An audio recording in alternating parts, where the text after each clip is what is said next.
Hello, everyone, and welcome from Yankton, South Dakota in the United States of America. It's time for the World Archery Indoor Championships, a once every 2-year event to crown world champions for the discipline of indoor archery, an 18-meter affair. An energetic crowd is on hand as we set the stage for the senior recurve competition, or what we call recurve competition. We have teams and individual matches coming at you, where we're going to award bronze, silver, and gold medals throughout the day. As this impressive venue here at the NFAA Easton Yankton Archery Center is set, here's a look at what's on tap for today. You can see we have the women's team first, then men's, and then women's and men's individual matches going on.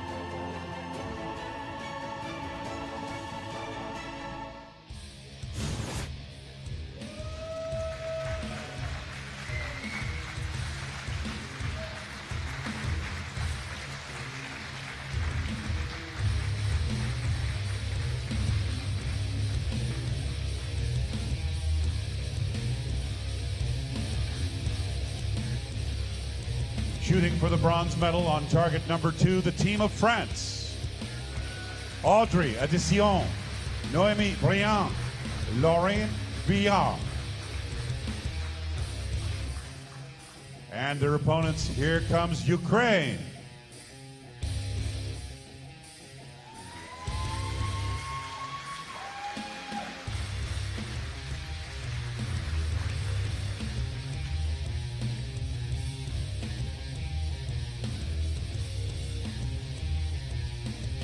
Veronika Marchenko, Anastasia Pavlova, Solomia Trapeznikova. Our World Archery judge supervising this match is Bjorn Strandby, and we'll be getting underway with target number 2. All right, everyone, welcome into the booth. I'm here with 2016 Olympian and multi-time USAT member Mackenzie Brown. Welcome, Mackenzie. It's great to have you here as we take a look at the recurve women's bracket and how we got to this bronze medal match. Thanks, Greg. I'm really happy to be here and talk some archery with you. So we get set for this match. Let's talk about scoring. How does scoring in match play for recurve archery work? So match play is going to be in sets. So each team is going to shoot 6 arrows. The highest score gets 2 set points. If it's the same for each team, it's 1 set point each. First to 5 wins. All right, so here we go. We're going to start things off with the French team.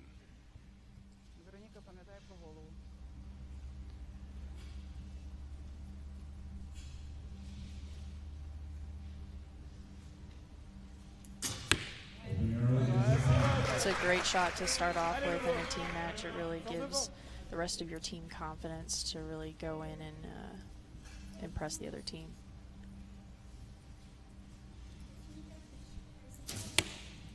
Really out with an 8. 120 seconds, 2 minutes to shoot all 6 arrows. You'll see once they step off the line after this 3rd arrow, the clock will stop for them. So important to keep it with 60 plus seconds on the clock.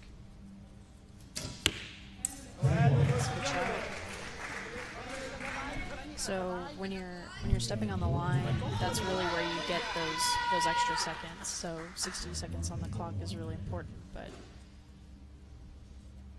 at least 60. Yeah, at you least want 60, those extra. yeah, for sure. So France ends up with 68 for their 2nd of 3. Just off the mark, it looked like. Yeah. 9s are so good though in a 28 situation for the French team.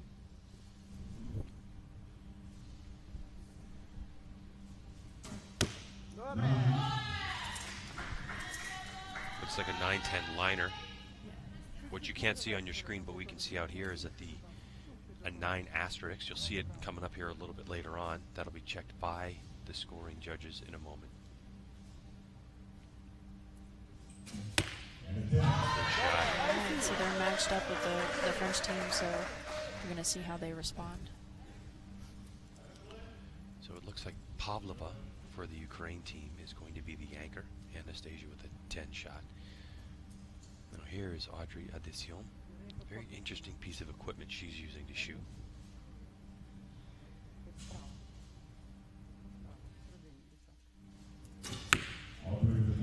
she's shooting in Recurve, which is made in France, and definitely looks a lot different than a lot of other equipment that you see on the field, for sure. Very unique.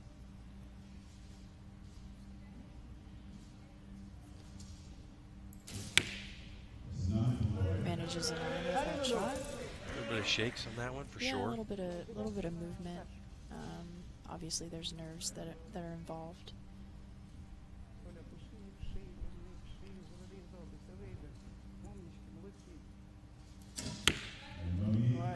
That was a good shot. She only had 6 seconds left on the board, so definitely a good way to finish. This is Veronika Marchenko for Ukraine.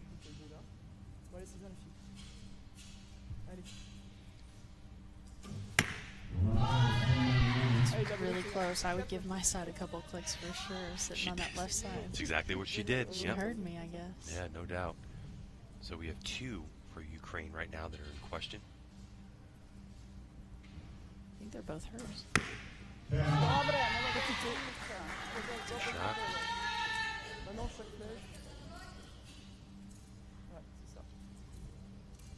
That was Trapiznikova.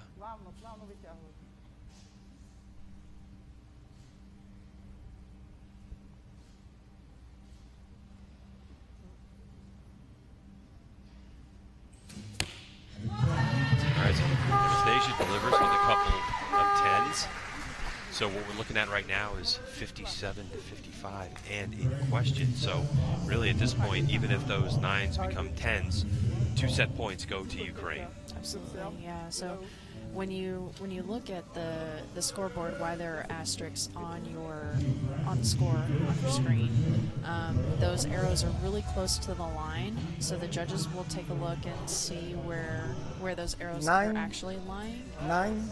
So it will tell you kind of the judges when they score. They're looking if any part of the shaft is on any part of the line. If the arrow is on the line, you get the higher value. If not, it is the current value. Let's take a look at some of the Ukrainians and the way that they're shooting early on in this match for bronze. 10. You can see the team behind them. As we look at these replays, Mackenzie, team dynamics. You know, we saw a shot of France earlier. There seemed to be joking, seemed to be pretty loose. You know, air drawing, as we like to call it. So, and you can see some smiles there as well. You know, how does it differ from when you're on the line and individually shooting? Absolutely. So I think what's really cool in a team situation is that you get to get rid of some of those nerves together, right? So you see some of this joking, you see some of the high fives and the laughter, especially with the coach. It's really nerve-wracking to be in a final situation. So to get up there and to joke a little bit and let some of that nerves go is really important. But if you notice on that replay with Ukraine, they were very poised when they're up on the line. They're very serious. And that is key to being a really successful competitor.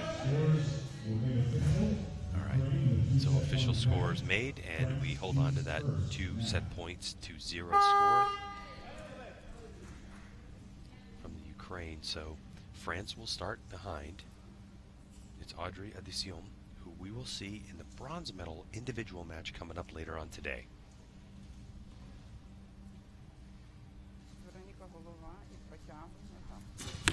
Good shot. Right off the spider. She likes that target.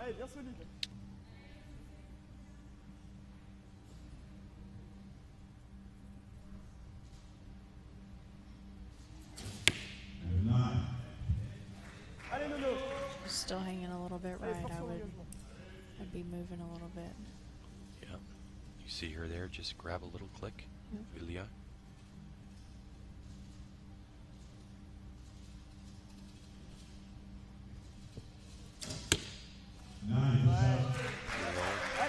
Drops it short. The 24-year-old ranked 92nd in the world. As we move over now to Ukraine's first 3 arrows.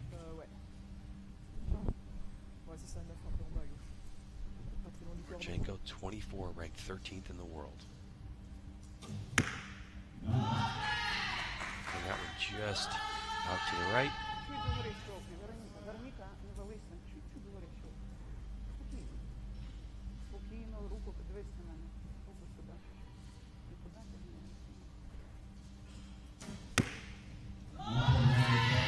It's a close one. Looks into me. It's a pretty solid line at 3 o'clock.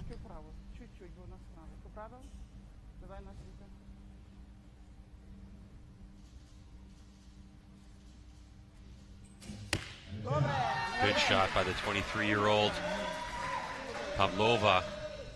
So one thing you might not be able to hear on your screen at home is that the Ukrainian's coach is very vocal. She is talking to her archers all the way through the end.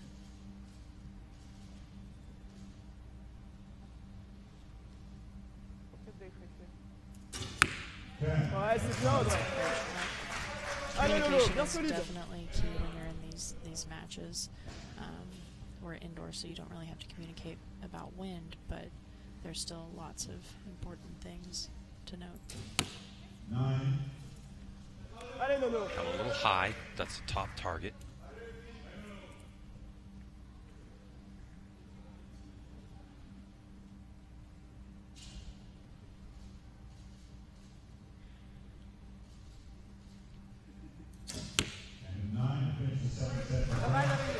A little low. She grabs a couple of clicks.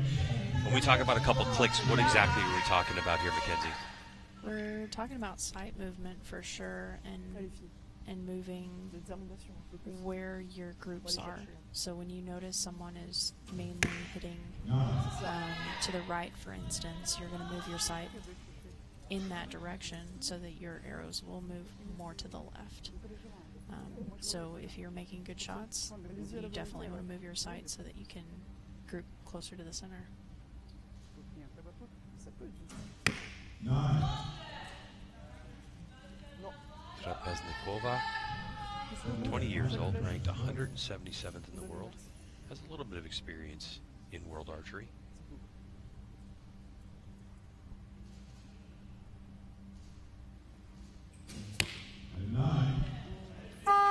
When it comes to the rest of her teammates, she's definitely the younger rookie, as you would call it. Yeah. The other two I've grown up shooting with at World Cup events, but definitely a really strong team coming into this match. Let's listen to the calls on this one as we have a 9 asterisk. 10, 9, 9, 9.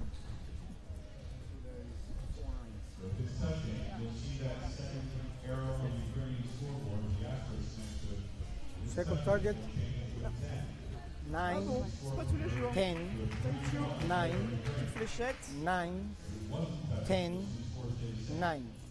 It's a confirmation of that 56. I didn't catch that second arrow call. I Did you? didn't either. So we'll see when official scoring comes out.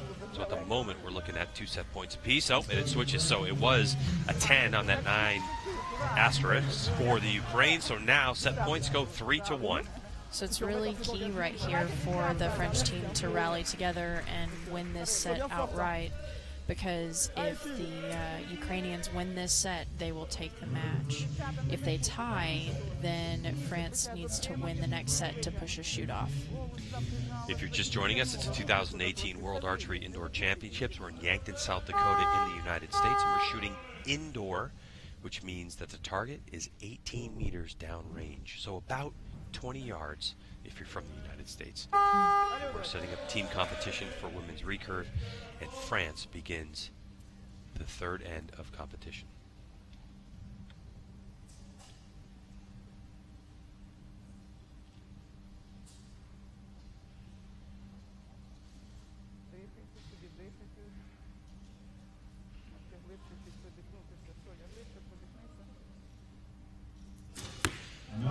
It's a great start. Great, right there on the X.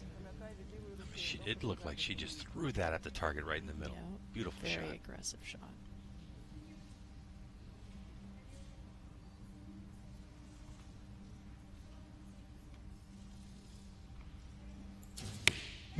It's a great shot.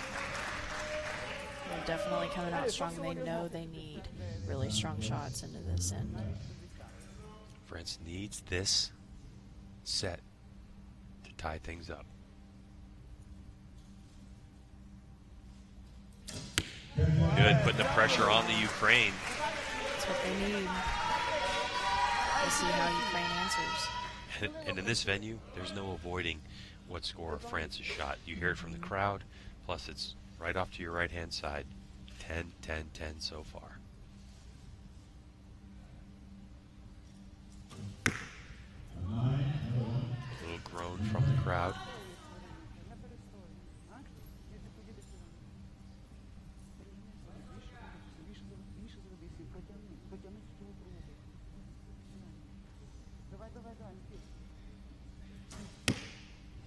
Oof. You can hear a lot of coaching from the Ukrainian coach. Coaching from the coach. Yeah. And that's part of what at home you're hearing. We have those coaches mic'd up. Good It's shot. a great way to give her team some morale they need to hopefully ward off the French team. But France is really strong this end, so we'll see how they answer these last 3 arrows. Audition. It's a good shot. She's making really aggressive shots to start off her team.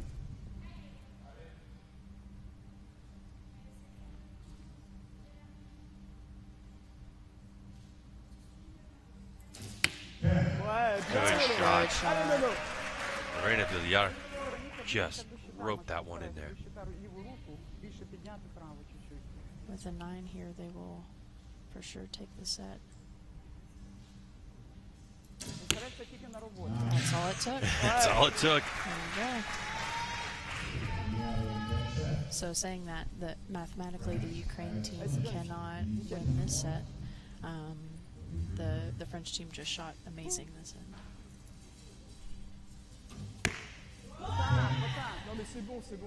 But it's always good to get good shots in. Absolutely, for sure. You never want to give up. You never know what's going to happen. Best possible score for the Ukraine in this set would be 57. That's a good shot. Yep. Good way to recover from that 8.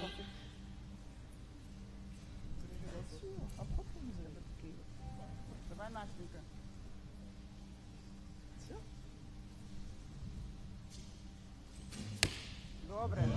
a good shot. Good. So a good statement by the Ukraine, even though they will drop points in the set point system, as we're going to go all tied up now. There was a 9-10 liner on that call, but it's not going to make a difference either way as we look at replays. Just the determination on her face. Yeah, she is definitely out to kill today. She was on my target during qualification, and she's just shooting really strong right now. She's someone that's super sweet. We talk all the time. She's been to several international camps in Chula Vista, and just a fun friendship to have throughout our careers. You mentioned Chula Vista. Mm-hmm. Tell me more. I live in Chula Vista at the former California? Chula Vista, California, in the former Olympic Training Center. I train there full time with our coach, Song-Yi Woo she's originally from Korea, has coached for Mexico as well as Great Britain, and she is our national head coach, and we work our butts off out there for sure. You certainly do. So as we get deeper into this match now, we're in end number 4. Something to note here is that if the teams tie, if they both have the same score at the end of this set and get 1 set point each, that puts them into a shoot-off. So each team would shoot 3 arrows. It would be score first and then closest to the center. All right. So it's only going to end up one of 2 ways. As France will kick us off with 2 set points. The team will win outright, or we're going to a shoot-off.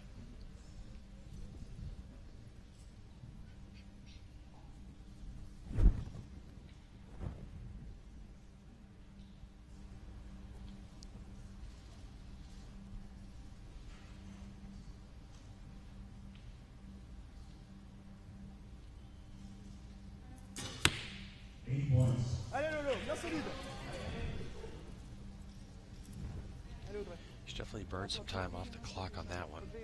It's a little bit longer shot process for sure.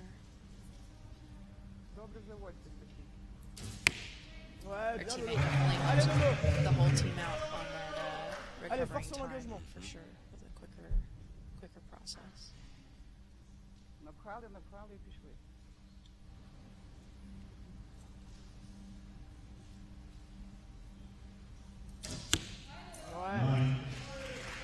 It's not the mark, but a good solid score. So 27 so far.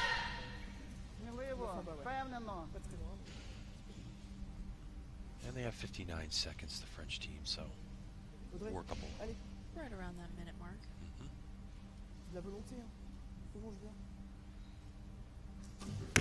Good strong shot from Marchenko.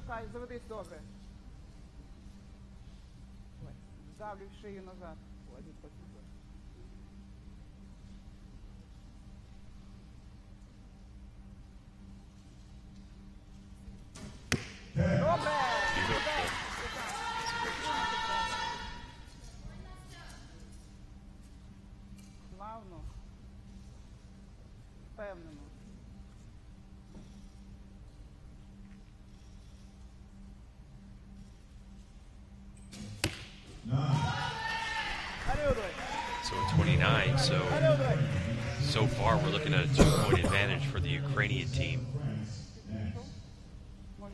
France has got to hit 30 to stay alive, I think. I mean, anything can happen in archery. It's not over, but it's the way you give yourself a 30 chance. would definitely put some fear into the opponent.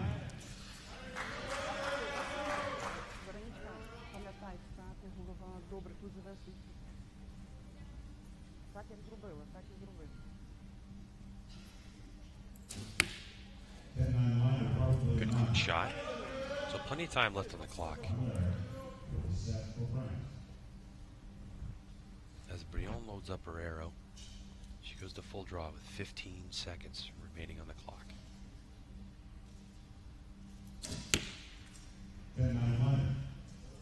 All right, so we have 2 for France that are going to be in question.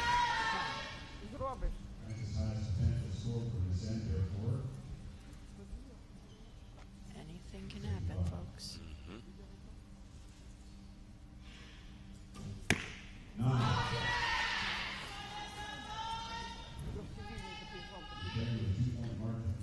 Boy, Veronica had that look on her face like she really wanted to just put this match away with a solid 10.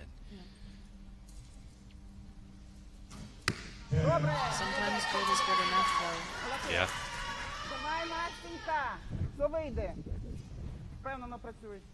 As you see on the screen, it is an 8 to win. That's right. That guarantees the win, even if that 9 turns into a 10.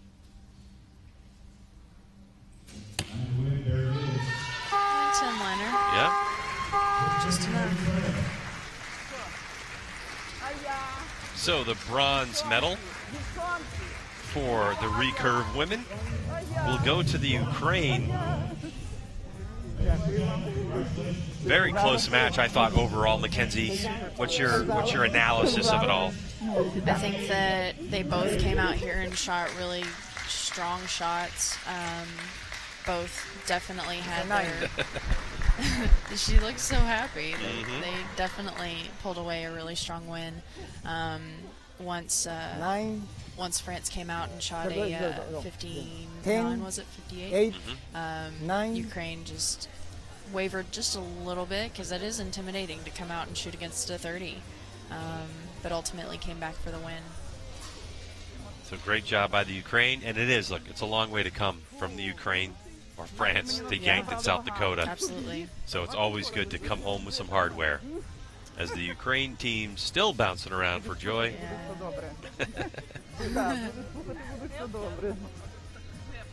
As they finalize those scores, and it's official now that the win for the bronze medal goes to the Ukraine.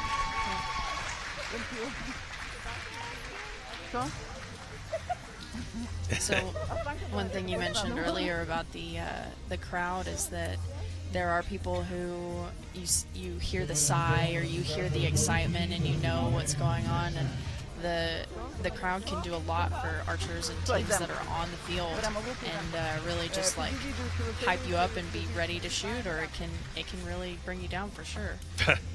Yeah, I can imagine. It can put some thoughts in your head, but for the most part, the crowd is there to support you and really gives you that help to shoot your best. And looking ahead, I think at the individual matches, Audrey Adicion has the advantage, I think, of being able to shoot on this spectacular venue. So take a look at some of the highlights here. The steely focus from the archers of the Ukraine as they were able to put a stamp on this one and leave Yankton with a bronze medal hanging around their necks.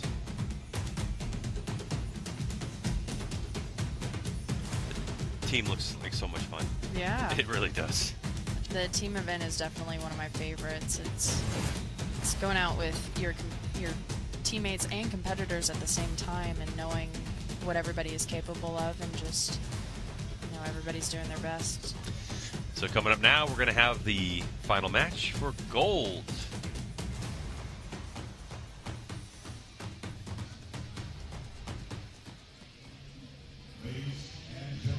Please welcome the athletes to the field of play for the next match. These are the contenders for the Recurve Women's Team Gold Medal Final.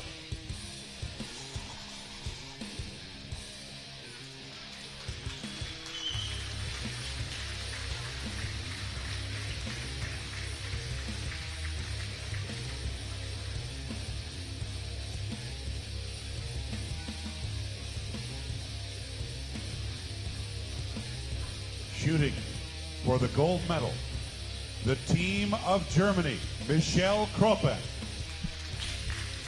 Elena Richter, Olympic silver medalist and reigning world indoor champion, Lisa Unruh.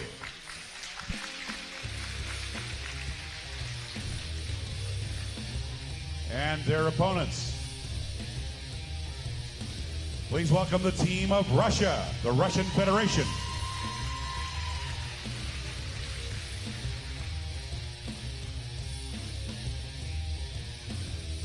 Diana Dashtorzieva, Elena Osipova, Sayana Terempilova.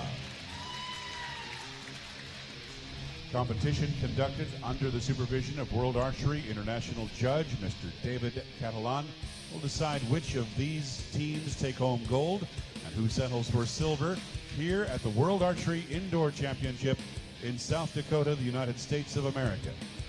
Russian Federation shooting first on target number 1. Once again, it's going to be set play. First team to reach 5 wins gold.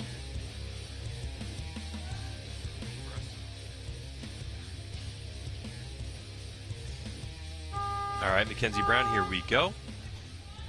With Russia, our number 1 qualifying team going up against number 7 qualifier, Germany. I think part of that score had to do with Lisa Unruh and her illness after Vegas came back, but we'll talk more about that in a moment.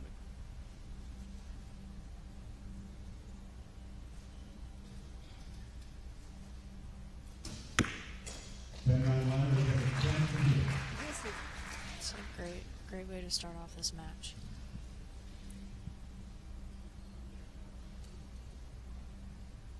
Our middle shooter will be Elena Osipova.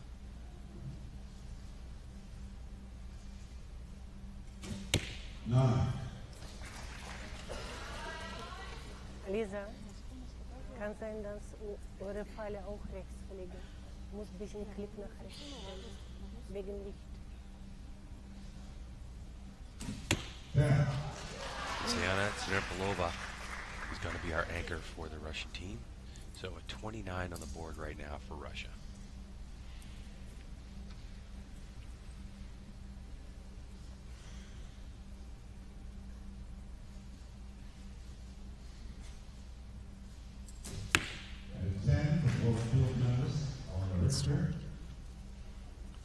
Fine. Aynen. Good shot from Richter, who we'll see in the women's recurve gold medal match coming up later on today.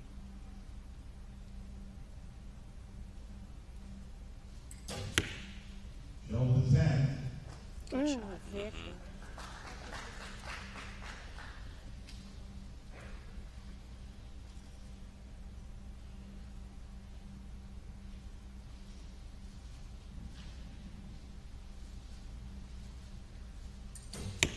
And 9 to start for Lisa Hunter. So matching Russia's score, Germany's team, and I think that definitely puts them in the right spot to take advantage after these 3 arrows from Russia. 10. What a shot. That's amazing. Great shot. Dashidor Zivieva, or Tuiana, as we're going to call her from this point forward, with a great shot.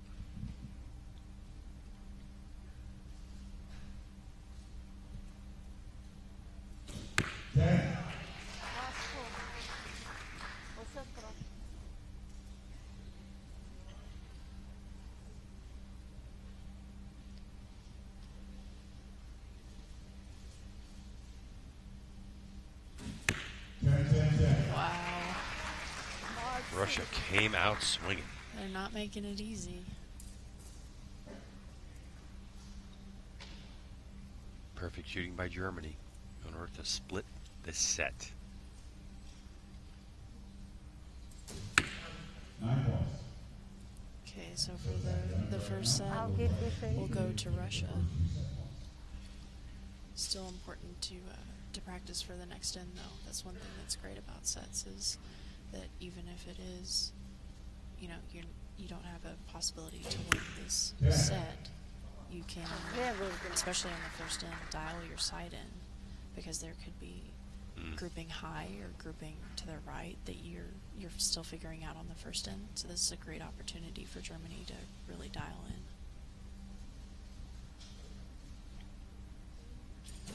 in. Beautiful. Good shot.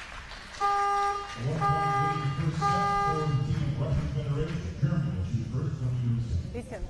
Nein, rechts, bisschen rechts. So one thing I noticed after the first end, or the first 3 arrows of the Russian team, and granted my German is really rusty, but it seemed as though the coach said to Lisa that both of the first 2 arrows from the Russian team were on the right. And I noticed that Lisa clicked a few to the right to offset that. Hast du gestellt nach So that's oben, actually Lisa? really good, an advantage of having that coach in the box, because as a shooter you're trying not to pay attention to anything to what your competition is doing. So really good. Here's a replay of what's going on with the Russian team, and just some really well executed shots, and they seem to be on a good pace early on in this match. Only dropping 1 point in the first set. So 2 set points for Russia.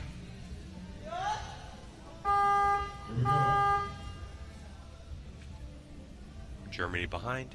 They'll shoot first.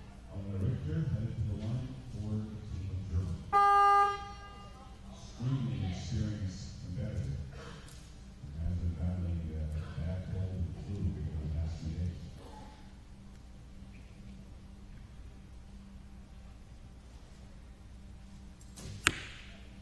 Points on the line. All right, good solid 10 to start. Hast du gesehen, rechts, ne?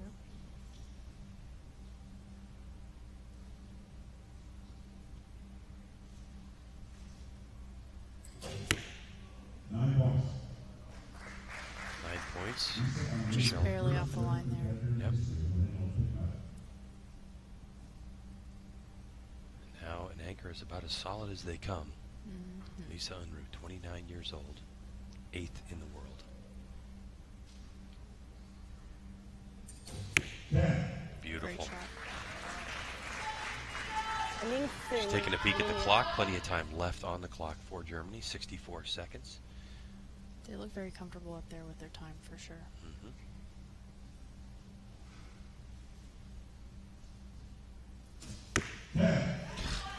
Inside out. I mean, On the that spider. would have been inside out on a compound target, much less a recurve target. Tuiano just shot that one, 19th in the world, 21 years old.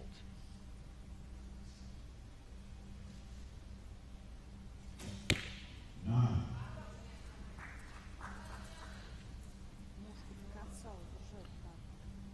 right, so in order to match the score of Germany, at least to this point, a 10 would be helpful in that campaign. 10s are always the goal.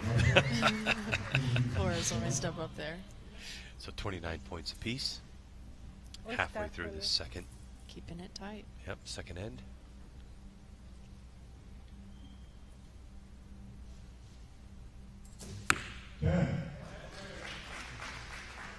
Super geschossen, super gehalten. Willst du Wasser? Good strong shot from Richter.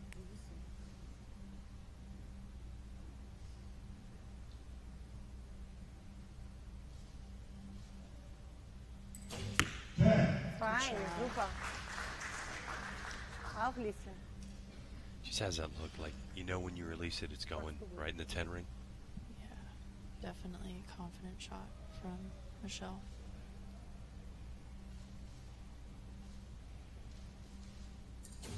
Just what Germany needed, for sure. We'll see how the Russians respond.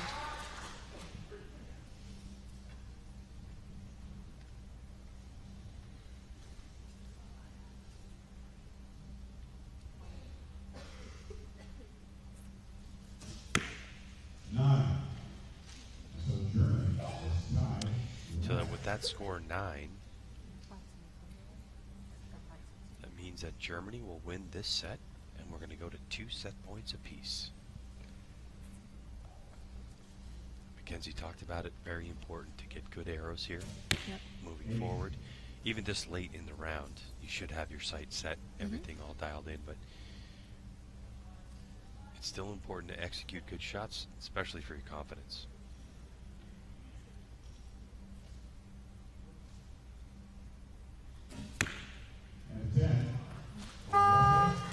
So as you said before, Germany will take these 2 set points, but something you mentioned earlier about the qualification round is that Lisa Unruh is, I imagine, still pretty sick. She, I believe, caught the flu while in Vegas, and I feel so bad. She's one of my dear friends on the archery field, and she has felt awful. You can just see it on her face. She wants to be there for this competition. Just shot amazing in Vegas. But during the qualification round, she shot her first end to qualify and then went and rested for the rest of the qualification round. So that's why Germany has a lower qualification round. But definitely not to be discounted for this match. Yeah, and when you mean that, I mean, how many ends do you shoot in qualification? We shoot 60 arrows in qualification, so 20 ends. And Lisa was only able to shoot 1 end. Yeah. Which I believe was like a 10-10-9 or something. She shot a 29. That was her qualification round. Yep. Incredible. Which is still impressive. I don't know that I don't know how I would even function with the flu at an archery competition.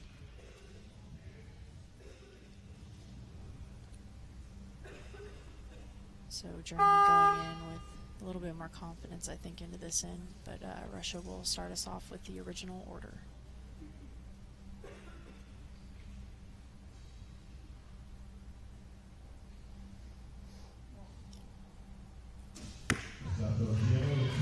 It's a good start. And a little bit of a distraction next to her, actually, just off to her right side was Richter, who actually a little bit of a coughing fit there. She seems to have it under control now.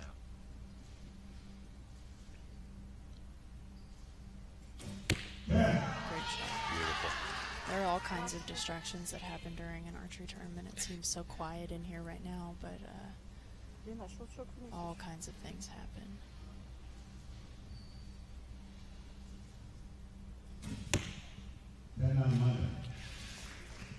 Looks like there's a little bit of daylight in there. We'll have to see what the judges have to say. So a 10-9 liner for the Russian team. The huge possibility of it being a 9. Schulter eng, nachhalten.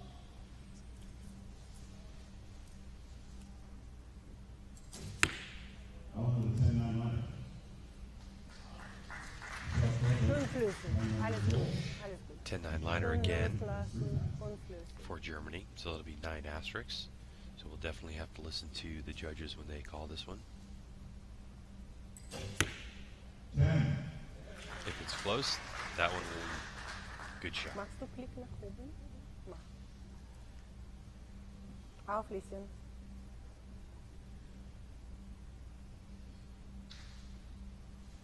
Calm, cool, and collected. Great Jawohl, shot. super. Sehr schön.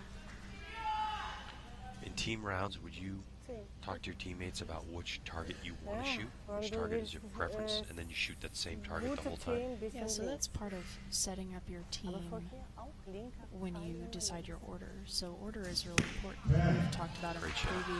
Ja, schon. previous match that there's an anchor, and then there's someone who leads, and then obviously someone in the middle, and you decide that when you're practicing as a team. Okay. So when you talk about which order your targets are in, it's definitely a preference. So a 9, it's not really what they needed in right then. Now you're tall. You stand, what, 5'11"? 5'10", yeah. 5'10". Do you prefer to shoot taller targets? You know, the higher targets, or does it matter to you? It doesn't really matter to shot. me. That was a great way to finish that end. Und Startkelly. So Germany really needs 3 10s to secure another set here. So Flüssig. your height doesn't really have anything to do with the order you shoot the targets in. I prefer doing where the first archer shoots the top target, the second archer shoots the middle, and Right. the last archer shoots the bottom, just because it's a normal order to go 1, 2, 3, and very easy to see if an arrow has been shot into that target already. Ooh, just off to the left. So for both teams right now, we have a 9-10 liner situation. One for Russia, the third arrow of the first half, and then Germany's first. So really, in order to make this count, it's got to be a 10. And it is. Beautiful. Sehr gut. Super. So now this one's definitely going to be left up to the judges. So we will listen in for what the judges have to say on those 2 arrow calls. Technik. Ja, von hier, nein, nichts zu sehen.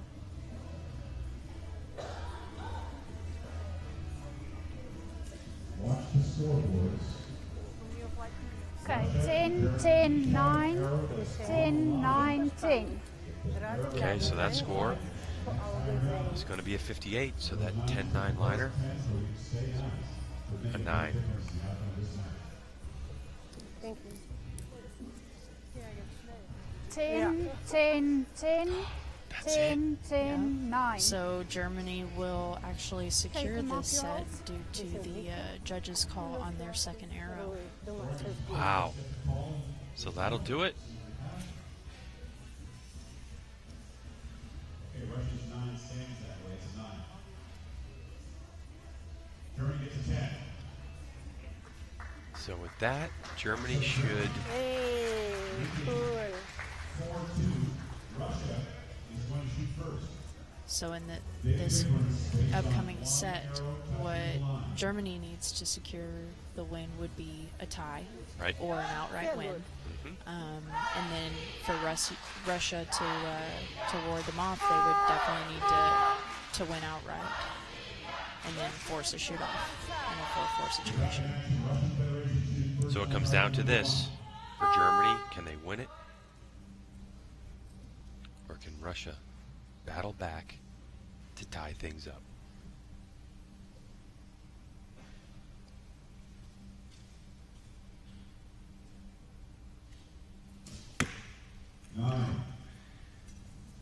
Just out to the right. I think anything can happen, even, when it comes down to a 9, it's not the worst thing.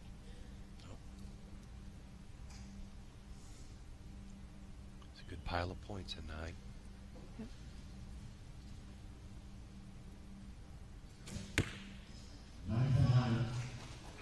It's a good shot. Looks Hanging a little low on that target. Yeah.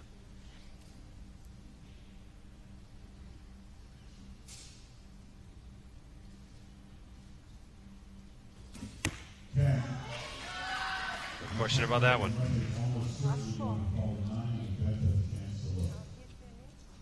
So if Germany shoots just like they shot this last end, it will probably end in their favor.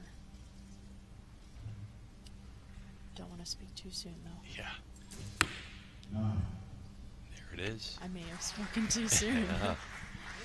Well, you've also said it, though. Anything can happen in archery. Anything can happen. Especially with recurve, with a clicker.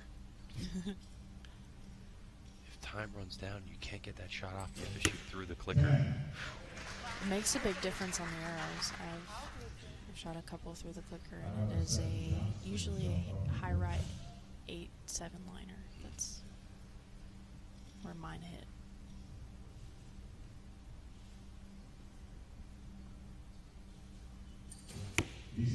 Great shot.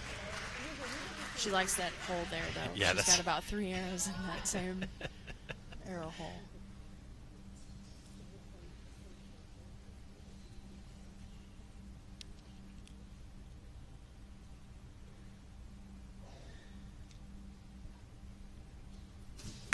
A lot of English on the release of that shot. The clicker went off. It just didn't seem like the pin was in the right place. So indoor it doesn't really help, but outdoor I've definitely willed quite a few arrows to the middle with some English. Good shot. Good shot.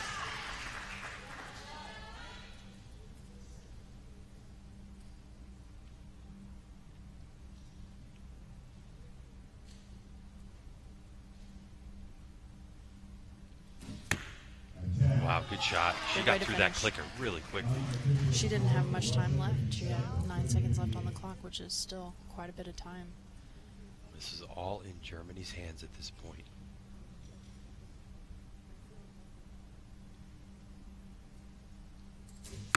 It's a great shot. Good start. Let's see how Michelle answers to her teammate. Kannst du ruhig stellen?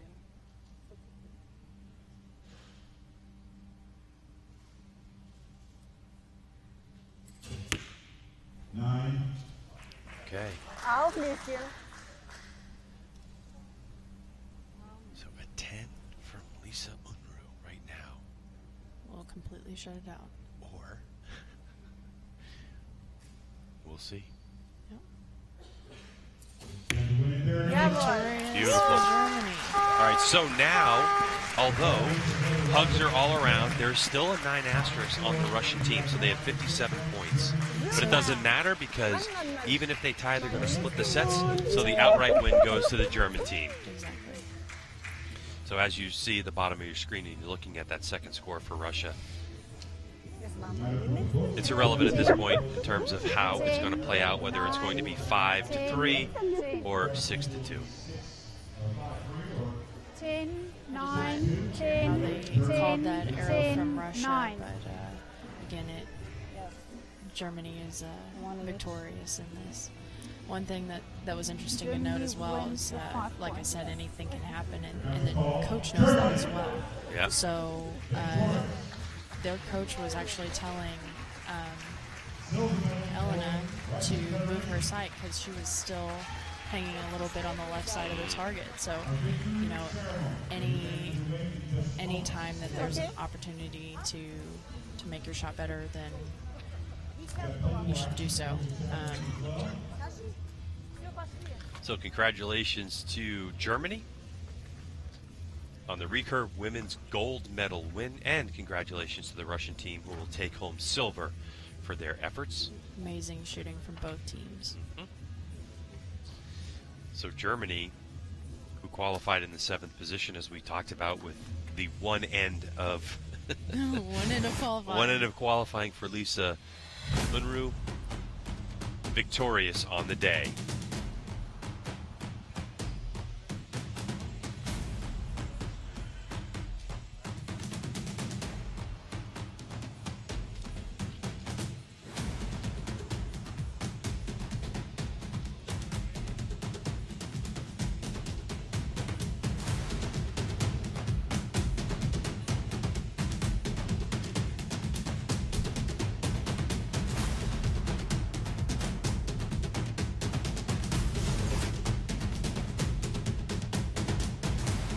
here's how they'll finish up here in Yankton, South Dakota for the World Archery Indoor Championships 2018. Germany, Russia, Ukraine will be on the podium. Just saw France fall to the Ukraine.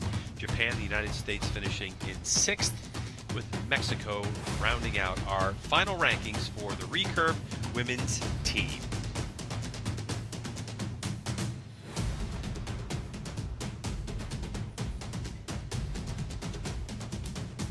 Well, Mackenzie, takeaways from the matches we've seen so far today? It is extremely competitive out here. Indoor competition is very much a perfectionist sport. Even on the recurve side, a lot of times you see more of that perfectionism on the compound side, but I mean, those are tough matches for recurve. The mascot getting some love from the crowd, and now it's time for our awards ceremony for women's team recurve.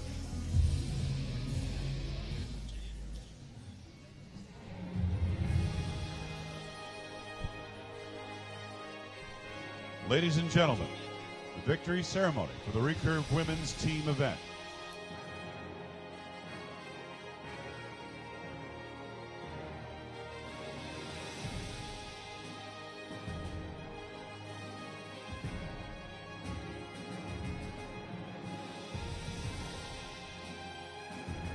Medals will be presented by World Archery First Vice President Mario Scarzella.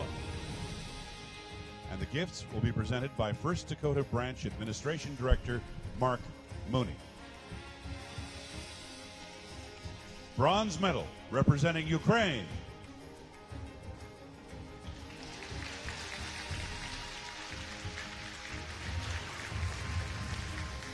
Veronica Marchenko.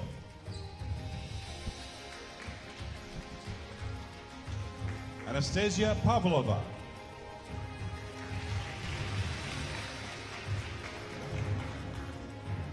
Solomia Trapeznikova.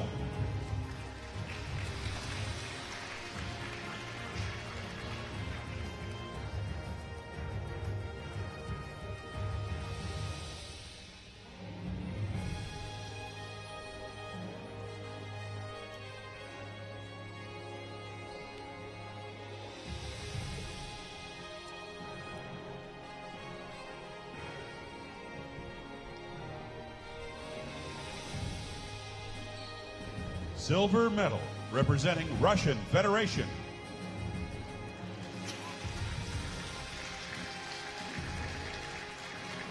Tuyana Dashdorzieva.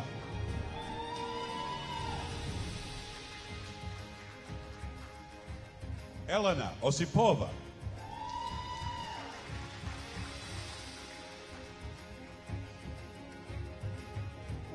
Sayana Tsirempilova.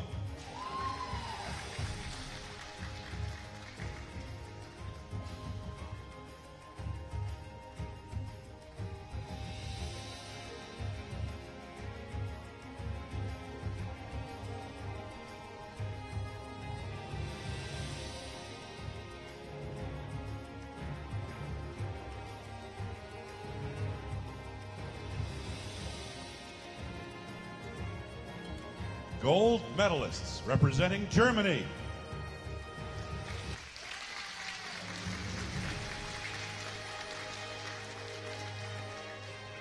Michelle Kroppen.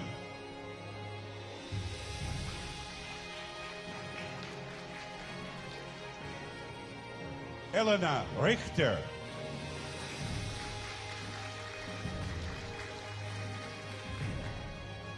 Lisa Unruh.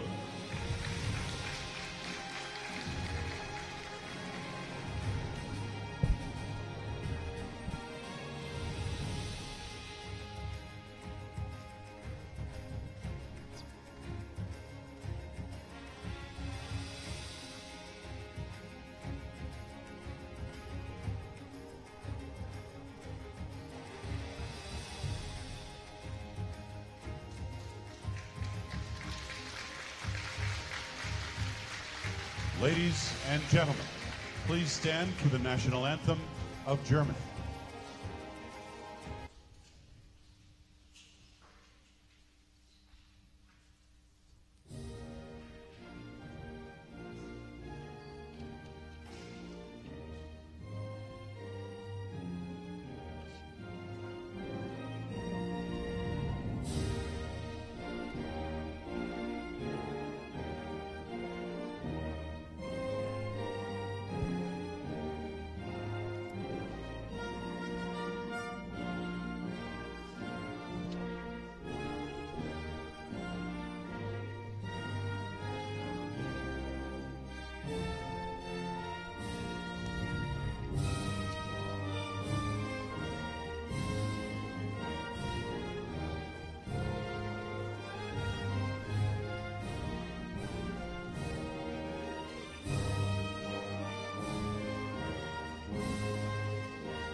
Please congratulate our athletes.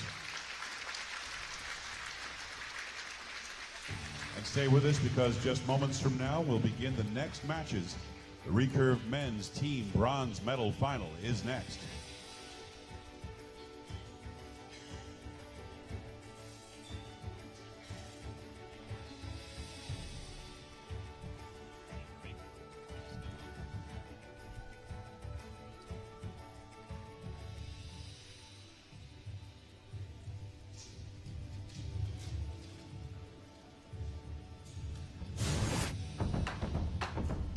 All right, it's time for the Recurve men's team.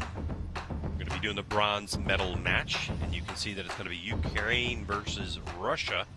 And this is how they got there. Ukraine falling to the Netherlands, and Russia falling to Australia.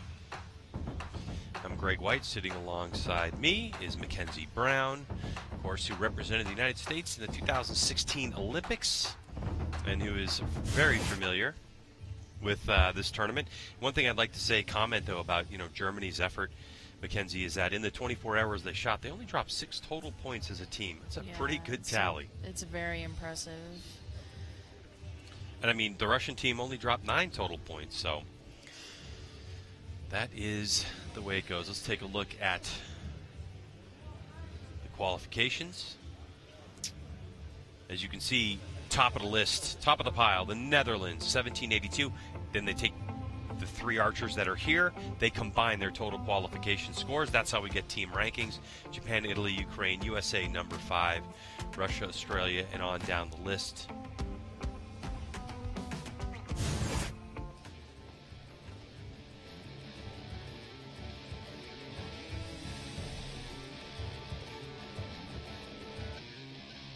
Ladies and gentlemen, the time is now. The place, Yankton, South Dakota, in the United States of America.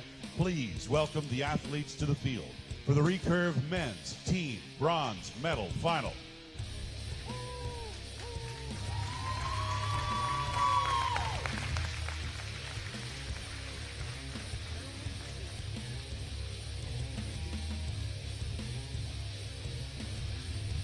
Shooting for the bronze medal, the team of Russian Federation, Arsalan Baldanov, Artem Makhnenko, Bair Tibekdorziev.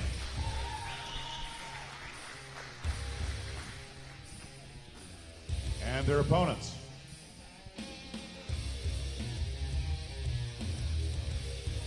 Shooting for the bronze medal on target number 1. Please welcome Ukraine.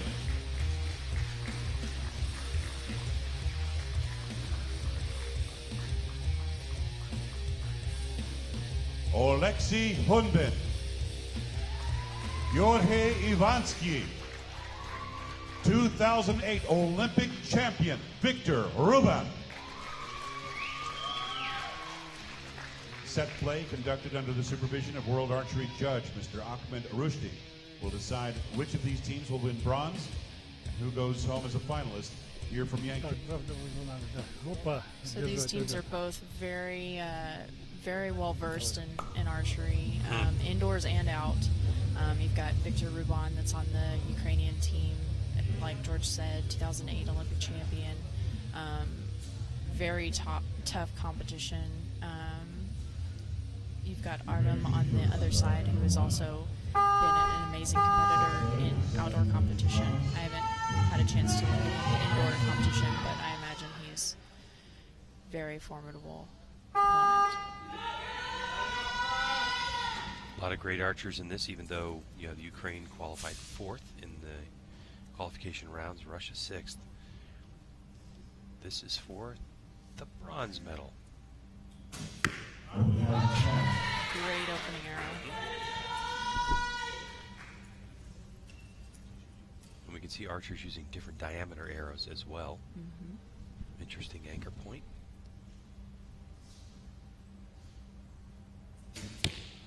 Right there on the line. There's a lot of strategy in the arrow setup, which we can go into a little bit later. Yeah, we'll definitely talk about that. Great way to start. First arrows.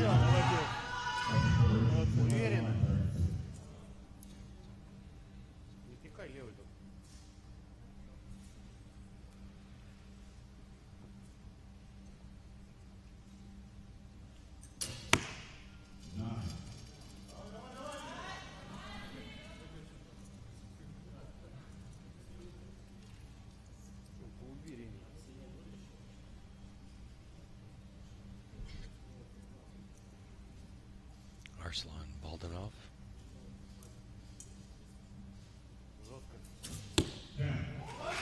Also a big name in recurve archery.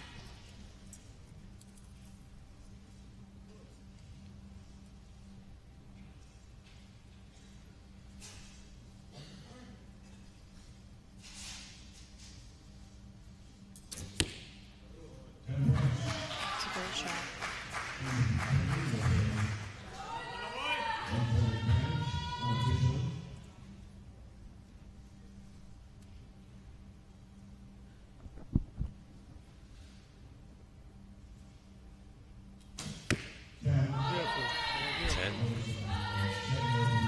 Good look at, watch the anchor point. Can you tell us about the anchor point and Victor's unique style? Absolutely. So he puts his thumb behind his neck to get through the clicker, which we've talked about a few times so far, but it's very unique to put your thumb all the way back there. A lot of archers aren't even flexible enough to put their thumb behind the muscle that runs down the side of your neck, and he puts his all the way behind his neck. It's one of the things he's pretty famous for, actually. Yeah, and you know, it's very interesting to note that in archery, the key thing to remember when you're just starting out is that it's a very individualistic sport. If it works for you and you can repeat it, Absolutely. then do it. Until it's not working anymore, then find a new way. Great shot. Looks like Artem has found his sight mark that he wants to work with. Started off a little right on that first target.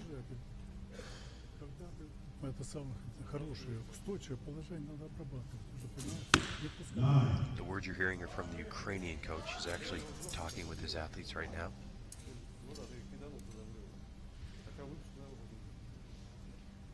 So they need a 10 here to maybe take the set. I'm unsure about that arrow call on the Ukrainians team. Great shot.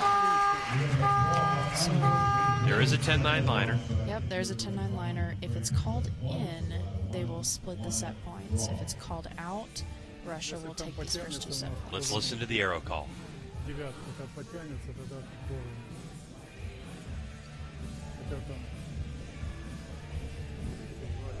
Shoot. 9, 10. 10. 10, 9, 10.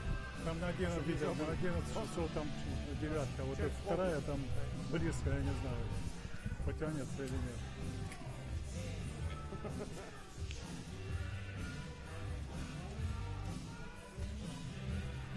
Well, we didn't get to hear that call, but we know that it's changed to a 10.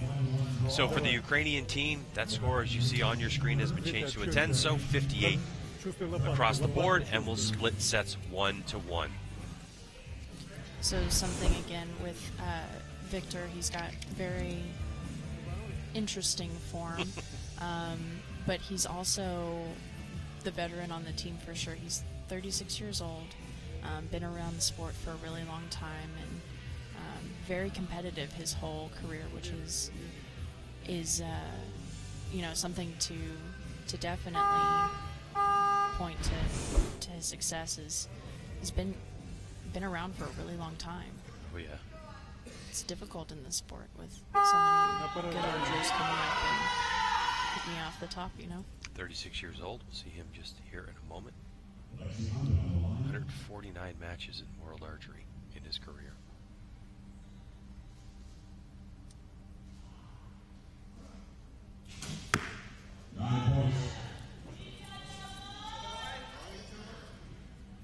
Пропустил Леша хорошее устойчивое положение. Упустил прицел. Victor wasting no time getting to that anchor point. Great shot. Just off the spider. Видишь, этот хороший, вот как раз то, что надо.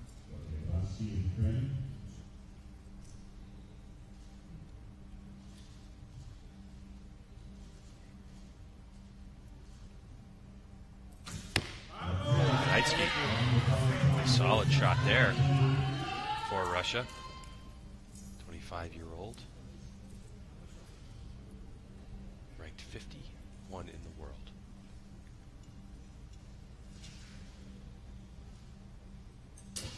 Good shot from the 16th ranked archer in the world. 22 years old is Artem.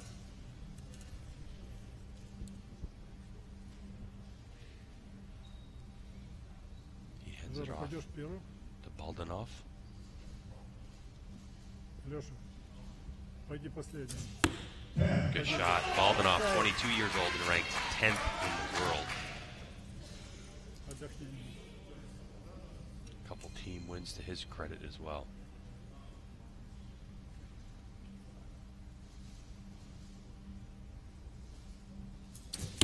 Is that a cell phone I just heard? It's the old all ringers off thing, even with the distraction. 10, 10, 10.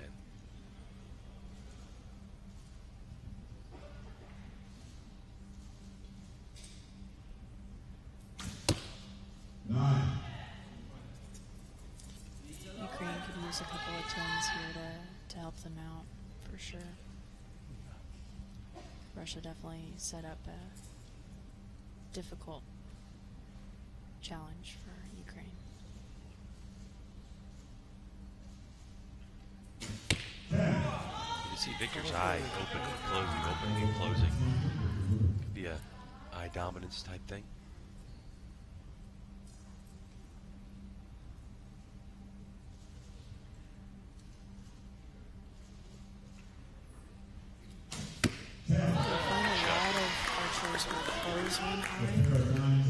I prefer to keep both of my eyes open just because it's a balance thing. When you close one eye, your balance becomes a little worse just because of equilibrium and a lot of the ways that the body functions. But if it works, it works. Well, hopefully that 10-9 liner is going to work for Russia.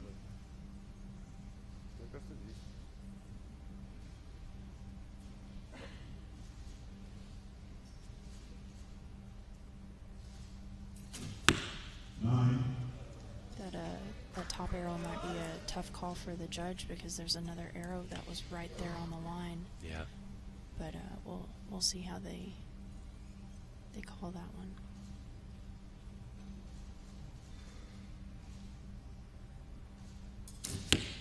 And an 8-9 That looks pretty solid 8 to me. Yep, that is definitely all in the red.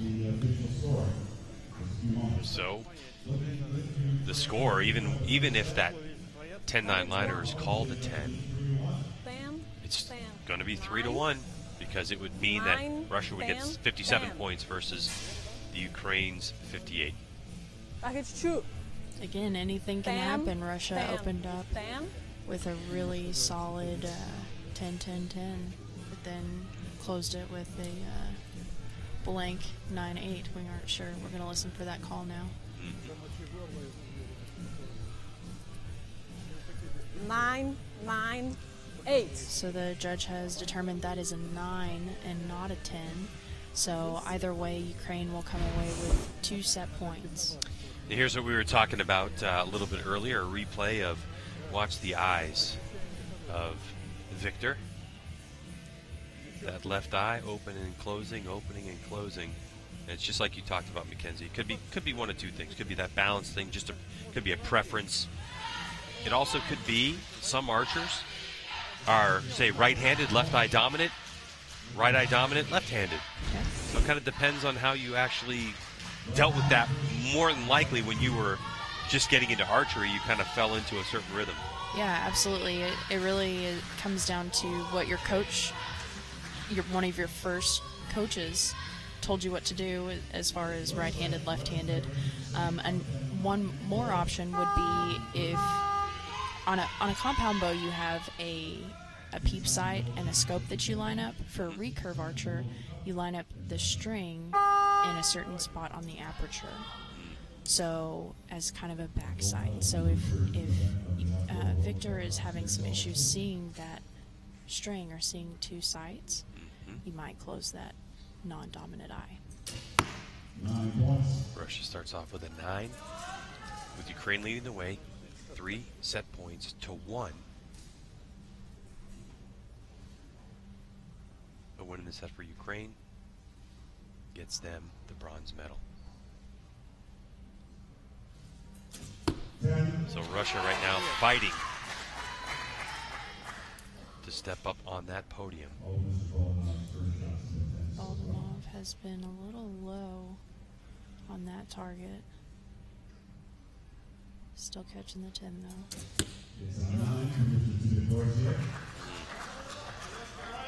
Давай, Лёха.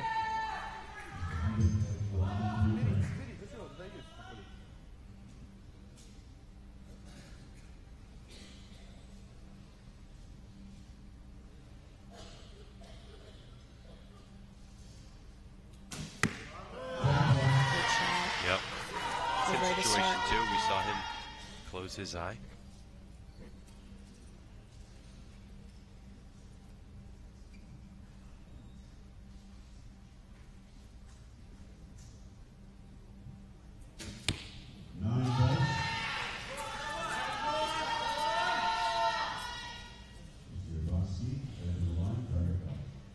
An opportunity for Ukraine to pull ahead halfway through this set with a 10.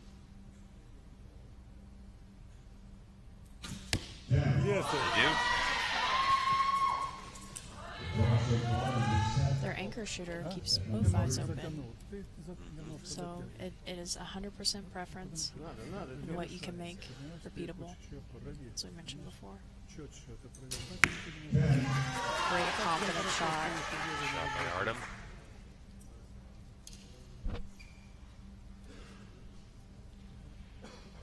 Главное, что ты перестаешь, но ты прицел удерживаешь, понимаешь, и целенаправленно работаешь. Что поэтому получается хорошо, но в то же время тяжело. Looked like that one surprised him a little bit when it went off, but managed a 9. As a recurve archer, you can really get conditioned to just let go when that clicker hits the riser, can't you? You can. It's definitely a strategy in your practice.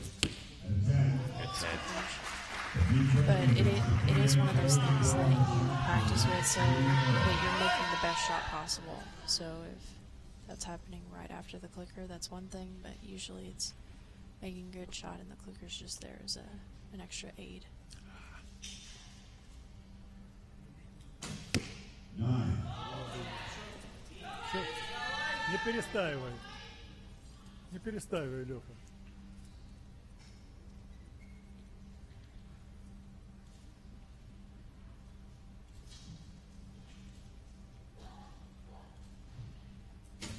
All right, so the Ukraine puts themselves in a position to really put this match away. A 10 here will win it in set points.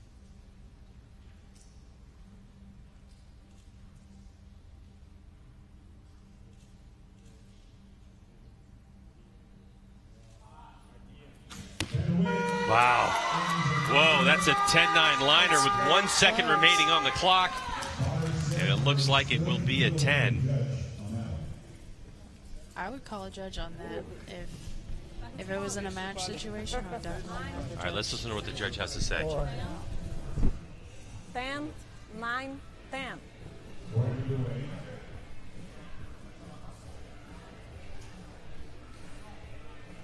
That's 2. 9, 10, 9, 10, 9, 10. Okay? That's one's the winner. All right, so the winner goes, victory goes to the Ukraine. They will take home the bronze medal on a good 10 shot on that final arrow. So congratulations to the Ukraine defeating Russia. Very Here. consistent shooting. Very consistent shooting. Yeah. 58, 58, 58 for the Ukraine. 58, 56, 57 for Russia. So the Ukraine only dropping 6 points during their 3 ends. Something interesting to note as well is we talked about the order in which you shoot and what you pick for your team earlier with the women's team, and something I found interesting for the Ukrainian team is that they put Victor in the middle. Yeah. Usually when you're in the middle spot of a rotation, and again this is a usual thing, that you would put someone who's less experienced in the middle, and he's definitely has the most experience of the three. All right, so a good look at Victor, leading his team to victory for the bronze medal.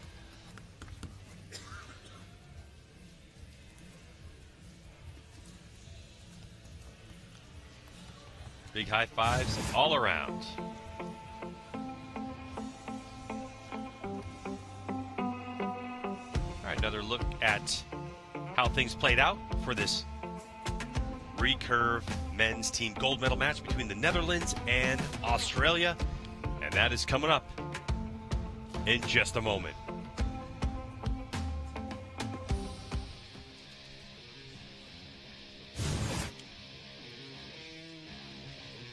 Ladies and gentlemen, please welcome the athletes to the line for the Recurve men's team gold medal final here at the World Archery Indoor Championships in South Dakota, United States of America.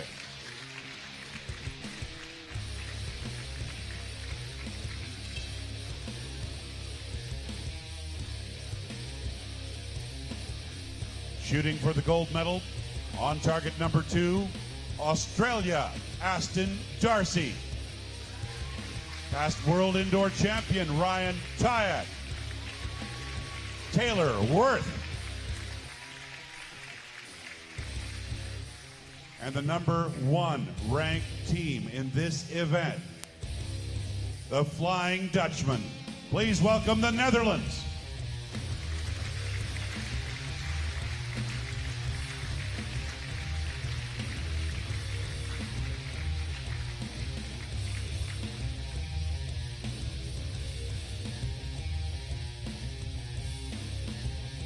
Representing the Netherlands, Olympian Chef van den Berg, Olympian Rick van der Ven, World Archery Breakout Athlete of the Year, Steve Weiler.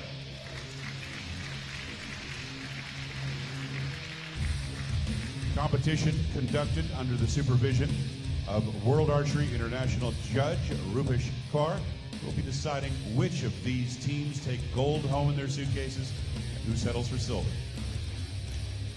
All right, so here we are, Mackenzie, the Recurve men's team final, and, you know, on one side you have a couple of Olympians, you have this young upstart in Steve Weiler, who is absolutely storming through, and we have a couple of unknown, really, Australian archers that are coming in here, Austin Darcy being one of those. Nothing in his database, the 31-year-old with a 9.5 arrow average, but it's going to be really interesting to see how the number 1 qualifiers, Netherlands, tee up against Australia, who qualified in the 7th position. This is going to be a good match. Side please. I'll be there. Side please.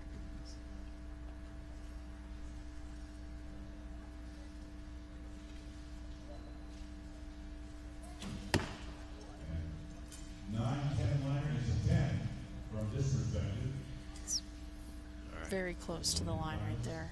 Yeah, so Chef starts him off.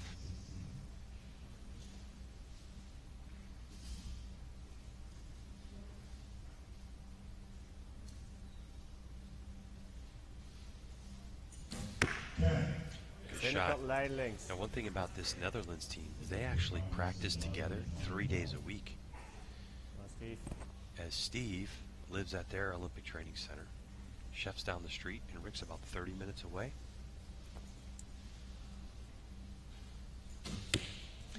And Rick drives 3 times a week to the center, so they shoot together. So they practice often as a team. It's definitely a benefit in having confidence going into competitions.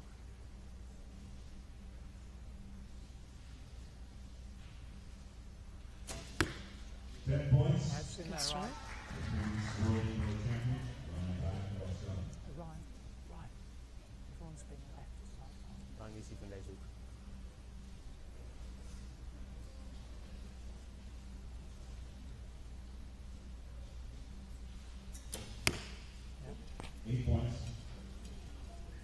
Some jitters. The first archer you saw, Tyak from Australia.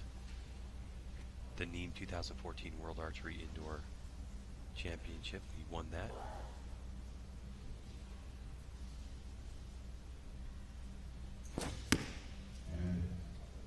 It's 9.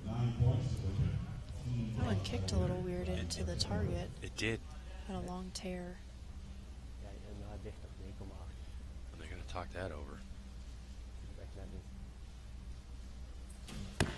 Good shot from Chef. Weer een links 10, jongens. Alles way to links.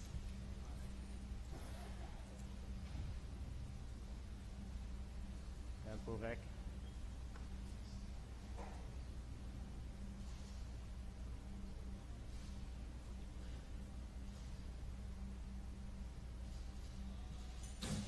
Goeie. Weer links 10. Binnenkant lijn. Bek voor Steve. Tempo, jongen.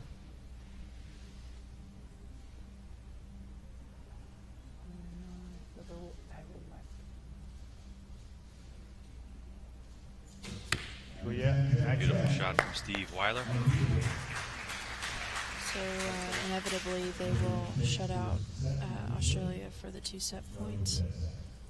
Something kind of interesting to note is this is the first team that we've seen today on the senior side for sure that has a left-handed shooter. That's something to practice when you're setting up your team and your rotation. And these guys are veterans at rotating, but for Rick, he has to either step off backwards off of the line so that he's not in the way, or his other teammates have to adjust for that. Well, consistency. Exact same spot as previously.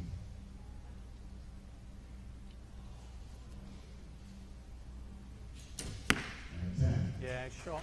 Adam Tyler. Austin Darson's fifth appearance at the World Championship is here in Yankton. Yeah. Yeah.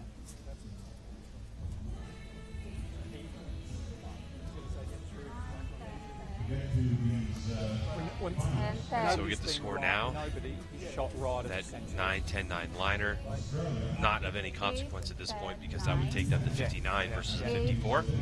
So for sure, this first set, the 2-set points will go to the Netherlands. Okay, Aston, you're on. As we get deeper into this tournament, as after this Recurve men's gold medal match, Shot looks good.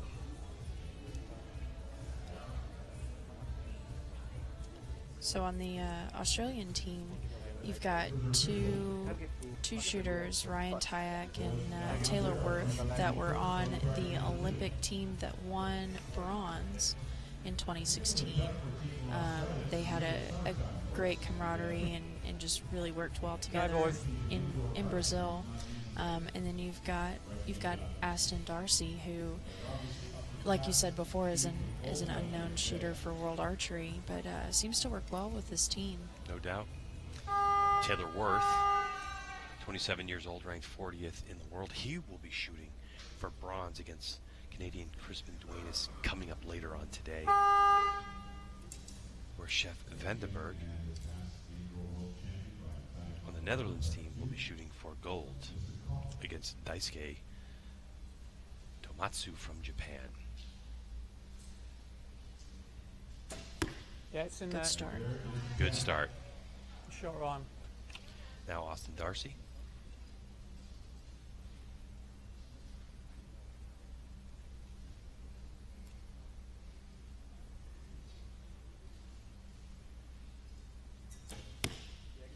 You got a 9. It's a 9. Yeah, it's in. So Darcy definitely going to move his sight, as we've seen that group in the same area, upper left. I asked him to give it at least 2 or 3 clicks over. Yeah, Good shot. You could hear You his could- coach yeah, you could hear the telling coach. him a little bit more aggressive on the sight moving. Sometimes you can be a little timid, and he really needs quite a few clicks to get him back in the middle.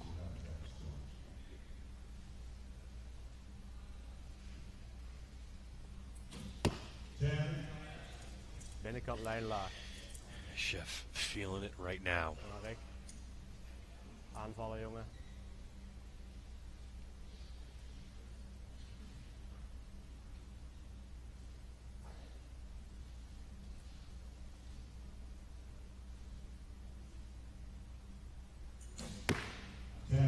Doet het nog wel. Nice shot by Rick. Blijven links zitten. Grabs that line.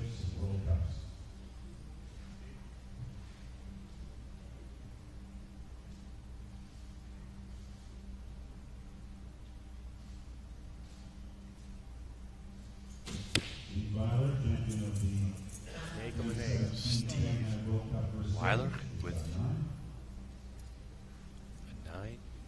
He's the 4th ranked recurve archer in the world at the moment.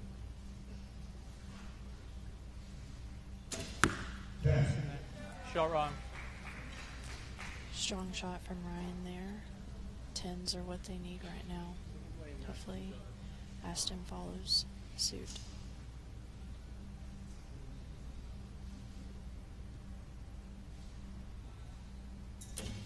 Yeah.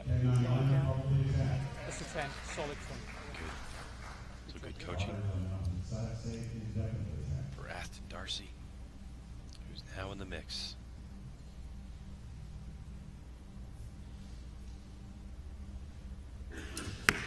Good shot from Taylor too.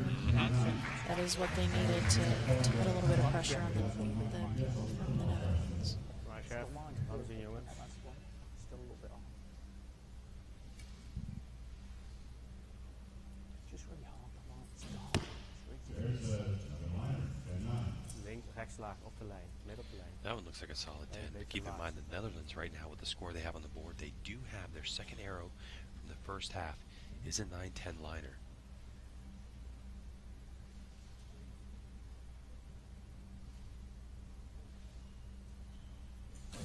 Ja, op het kruis. That was an inside Maar out Steve, laat me zien, X jongens. right there. Yeah, no question. 15.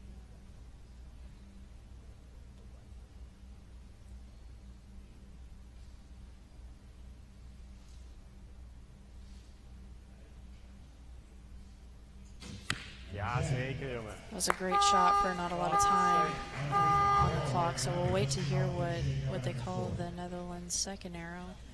All right, But let's hear what the judge has to say now. Yeah. Yeah, yours is 10. 9, 10, That's 10, 9. So it's 10, Yeah, 10, so 10. so it sounds as though they have called that arrow in, so I believe we'll hear this second one. 9, 10, 10, 10, 10, 10. Wow. So it will be a split, this one. Yeah, it'll be split, so 59 points each off of a 9-10 liner call for the Netherlands and an 8-9 line caller for the Australian team. So we split sets, and that'll take us to Netherlands 3 in set points and Australia 1. they were lucky to get that. A good look at the replay and the release. Boys Smalls will shoot first on target number 2. Who's the favorite team, ladies and gentlemen? Netherlands? A little bit of English on the release from Steve Weiler. Kom aan, Sil. Still able to put that one in the 10 ring. Kom aan, jongens. So Mackenzie, so far in this match, the Netherlands, as we head into the third set of this one, they've only dropped 1 point It's a set, impressive. so 2 total. It's great shooting from both teams. I mean, 54 had a little bit of a rough start for Australia, but they've recovered really well with that 59, and I think they've set their groove for sure. And I think this is the good thing about set scoring, is if you do have a disastrous set, you can come back and win a match. Yeah. Just out high for Ryan.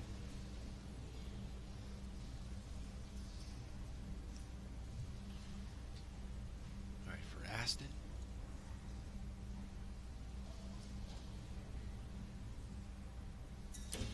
Yeah, Great. great shot, Aston. So that sight adjustment for Aston was exactly what he needed.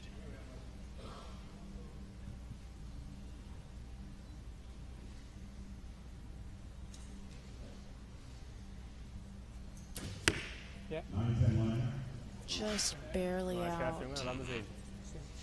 Those are the ones that you really don't like Tempo because they maken, terug really balans, could be jongen. close enough to hit, but Ja, op het kruis. it's a great Netjes, shot from jongen. Chef. Kom maar weg, tempo maken. Dat is alles. Voor en achter.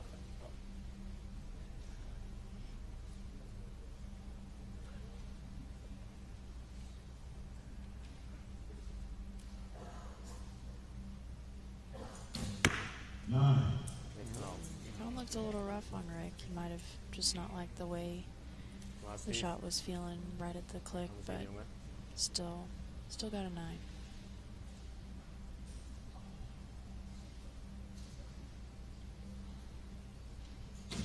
Ja, prima. Good return from Steve there.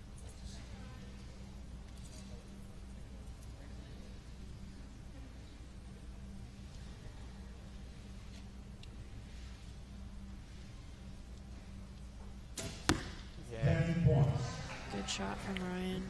Got better than that, Ryan. Really strong shot.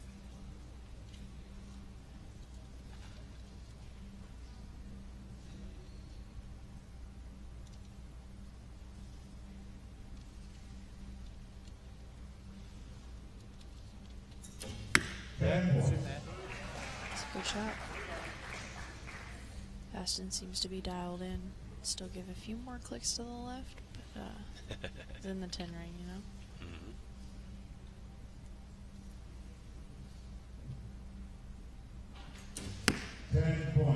No question about that one. Laat me zien, jongen. So Australia with 58 but a questionable 10-9 liner. Ja, op het kruis. Inside out first shot. Laat me zien, Rick. Same spot as the target before. Great shot. He is dialed in.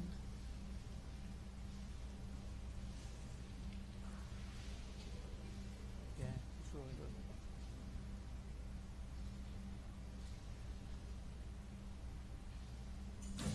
Ja, zeker. Got it. Got lijn, netjes, jongen. Not the arrows that Rick is shooting.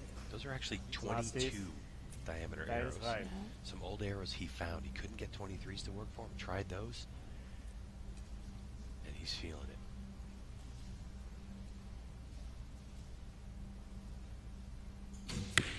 There you go. They needed an 10 to win. We'll see what that arrow call is on the Australian side. But really, really consistent shooting from the Netherlands. All right, let's listen for the arrow calls. I'm calling your first one in, Tyler. Yeah.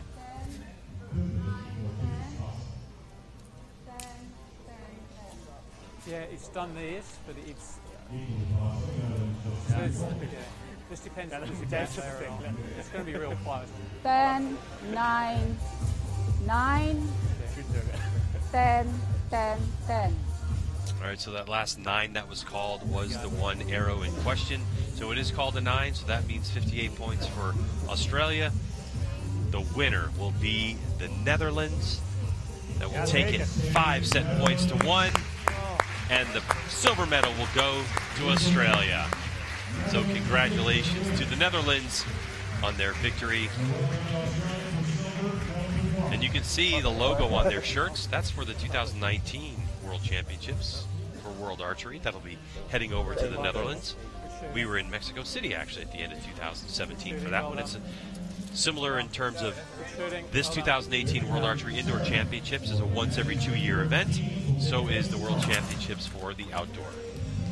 Yeah, the big difference in the 2019 World Championships in the Netherlands will be that it is an Olympic qualifier. So teams will go to the World Championships to secure spots for their respective countries to have spots at the Olympic Games. So very crucial for all teams to compete well at the World Championships. So that wraps competition up for our team.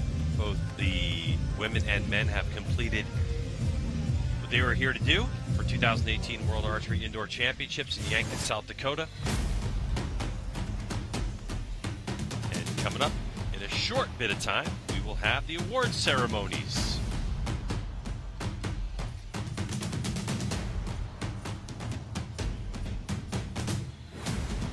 As a good look at one of the best team competitors in the world in Recurve, the Netherlands.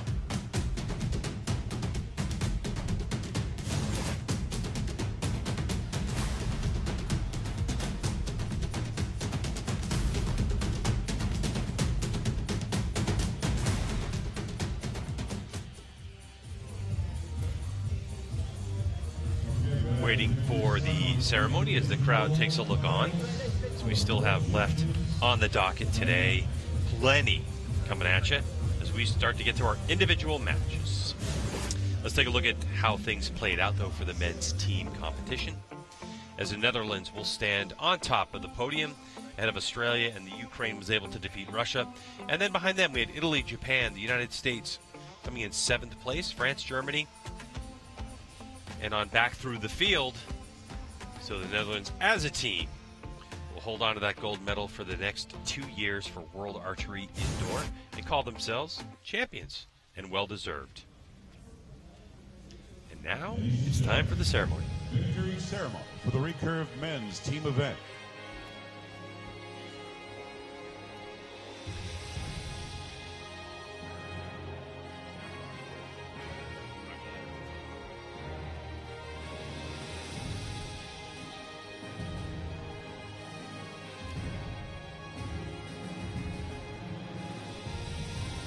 Medals will be presented by World Archery Executive Board member Greg Easton.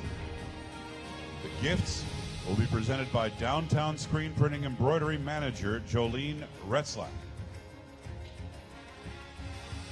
Bronze medal representing Ukraine.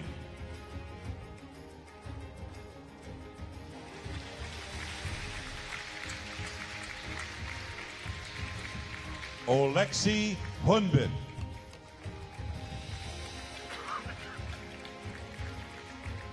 Jorge Ivansky.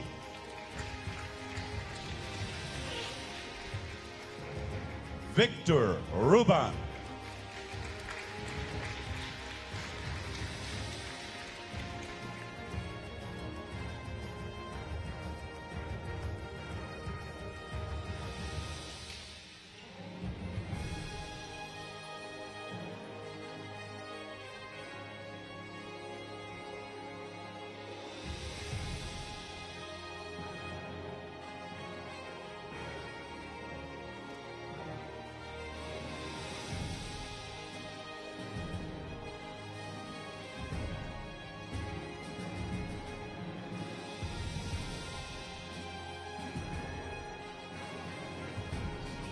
Silver medal representing Australia.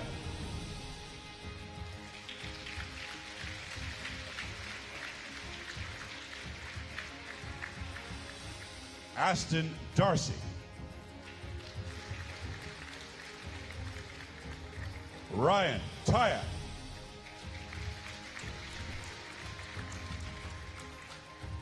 Taylor Worth.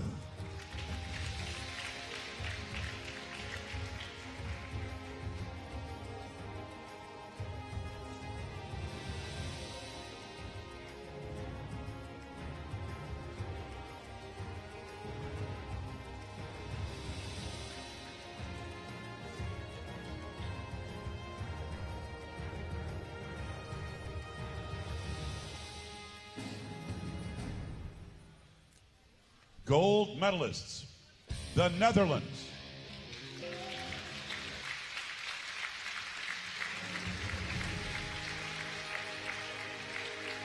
Chef van den Berg.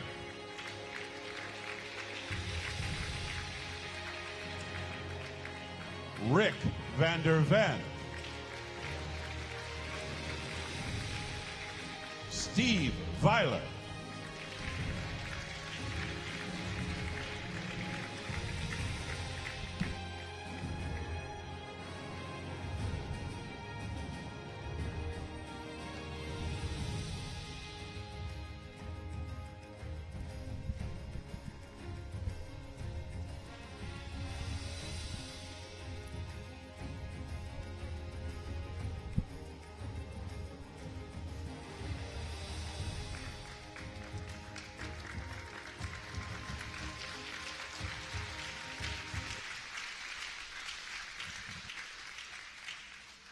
Ladies and gentlemen, please stand for the national anthem of the Netherlands.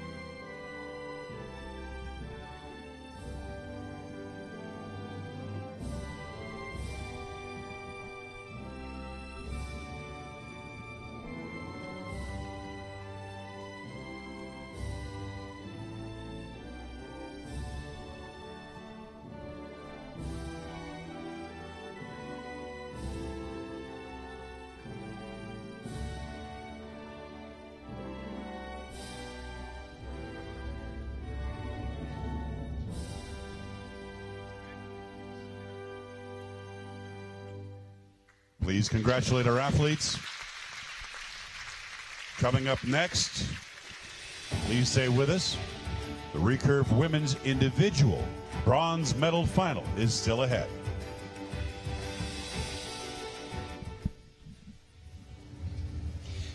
Watching recurve shooters finish a shot can be baffling to some. The question of why does the bow swing after the shot comes up often. Well, wonder no longer, my friends. Here's Canadian archer Crispin Duenas with the answer.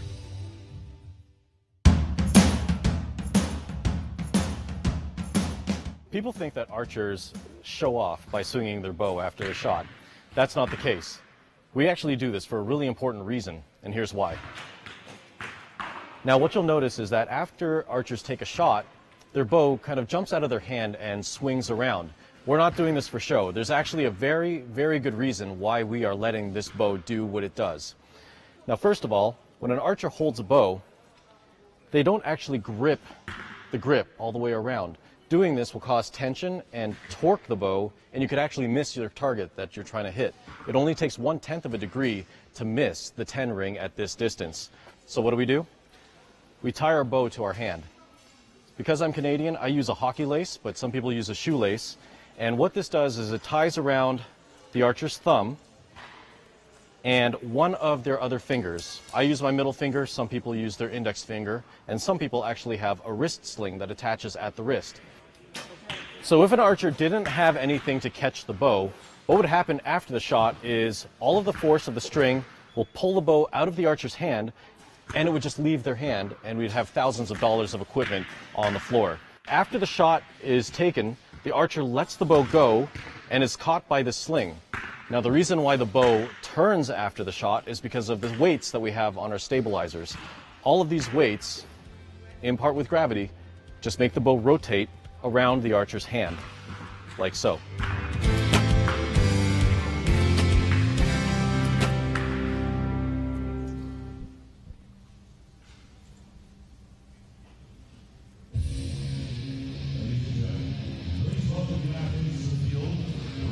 Women's individual bronze medal match here at the World Archery Indoor Championships in Yankton.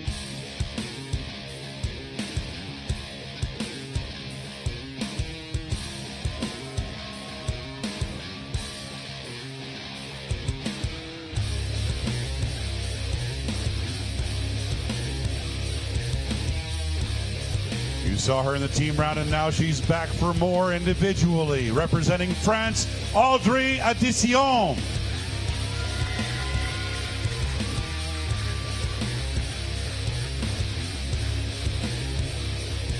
And here comes her opponent for the bronze medal.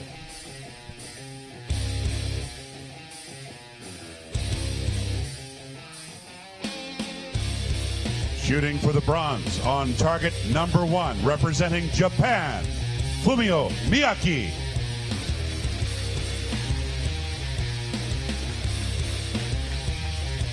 Set play conducted under the supervision of World Archery International judge Guillermina Garcia will decide which of these archers heads home as a finalist and who takes home a medal. We're about to get underway. Archer on target. Let's take a look at the brackets and how these archers got to this bronze medal match. And Mackenzie, it was, some really tight matches to set the stage for what we're going to see. Bronze medal between Japan and France, and the gold medal matches between Mexico and Germany coming up. But right now, it is between Audrey Addition, who I think, at least at this first couple of shots, has a bit of an advantage because she's already been out here. I would agree. I mean, it still comes down to her making good shots, but...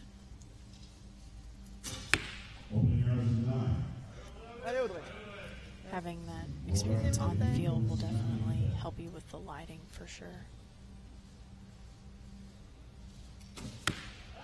Miyake 9 just outside.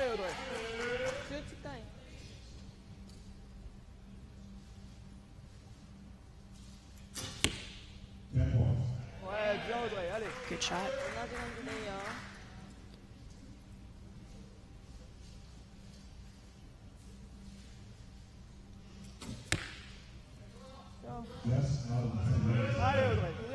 Miyake just out the top for a 9.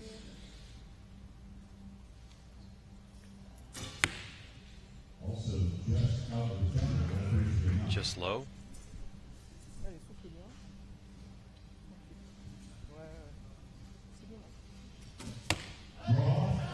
Beautiful shot.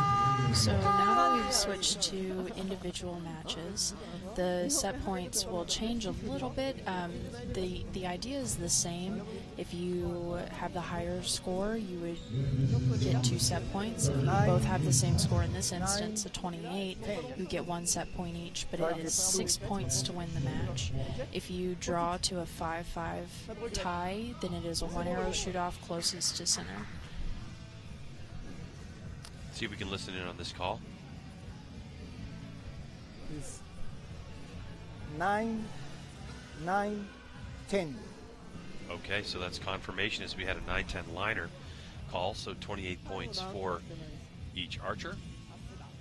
So we split the set points. You heard a little earlier Fumio Miyake's coach telling her just to relax, keep it light. I mean, I'm paraphrasing, obviously. I was just using some body language, but...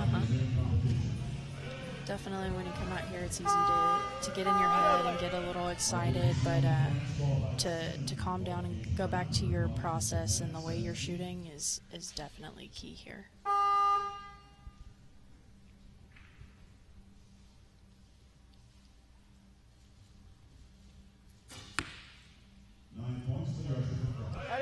Still a good shot, just barely out of the 10 ring.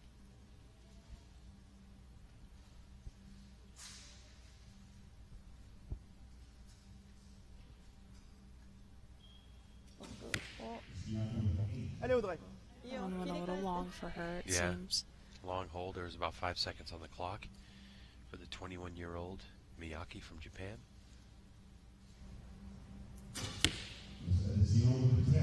Good shot. Just stay on the line.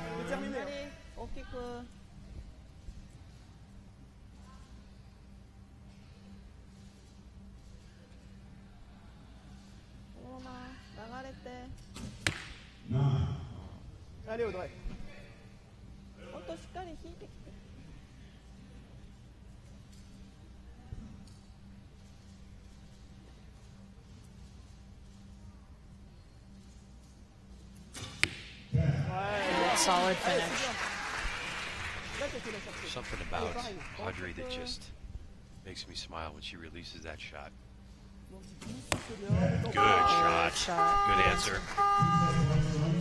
So,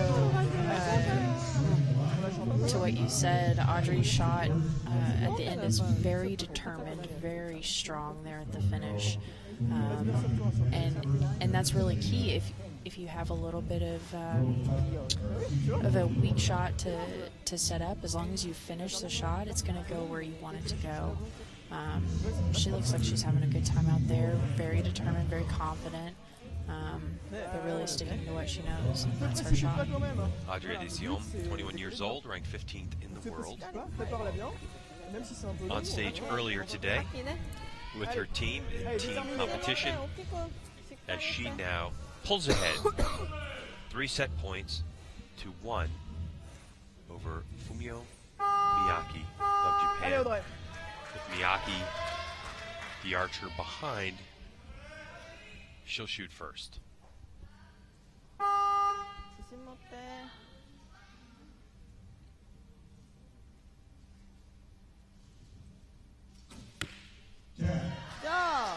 Good shot. It's a good way to start off this end, especially being behind.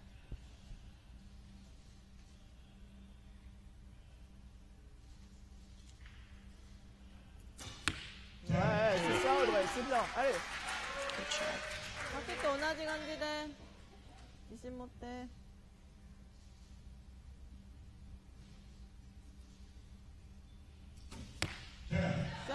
Another good answer. A little look. Strong shot. But that shot Miyake had, she gave a little bit of look over to Audrey.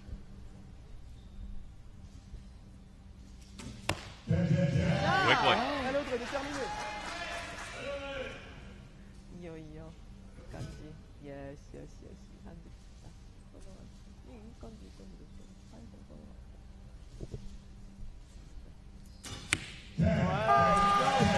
It's impressive shooting. That was really good. But what you were saying with Miyake looking over to Audrey is they are facing each other, which is interesting. You know, Audrey is a left-handed shooter, so she's on the right. So you are looking straight at your competitor in the eye. A lot of times we're right-handed shooters. Most people end up being right-handed, and you don't look at your competitor. But when you look them in the eye, it adds a little bit of extra something to the dynamic. It certainly does. Last two shots. Replay. You can see, again, having the Jumbotrons, having the big screens up on either side of the competitor. So downrange, obviously you have the targets, but just offset to the left and to the right are those big screens. And it's the greatest pair of binoculars ever. If they're showing the target, you get to see your shot.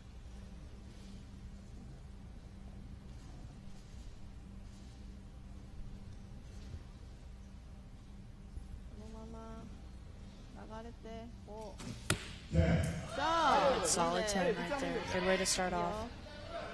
Under the time pressure from her coach as well.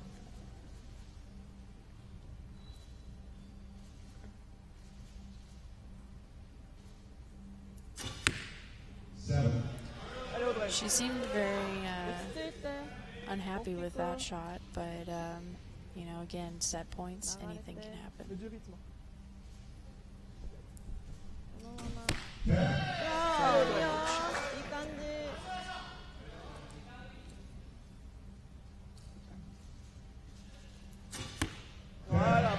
That's a recovery shot, no doubt.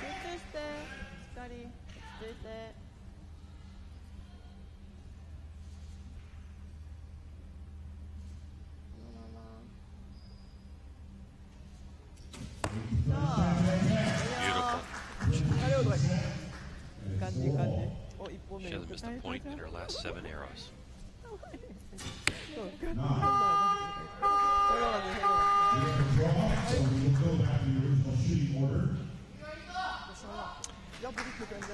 So with that, 30 points for Miyake.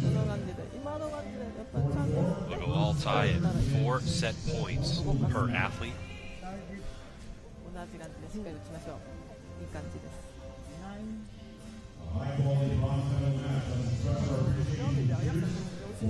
So something we talked about earlier with the team matches is even though, you know, mathematically Audrey couldn't have won that set, it's still that same chance to get some of those nerves out with those last 2 shots. Build that confidence back up after a mistake. You know, and for those that were able to get to World Archery events or watch it, Miyake was our 17th place qualifier with 560 points. Audrey was our, Adicion was our 7th place qualifier with 581 out of a possible 600. So when you get to those brackets, anything can happen. Absolutely. Great start for Audrey. Yep.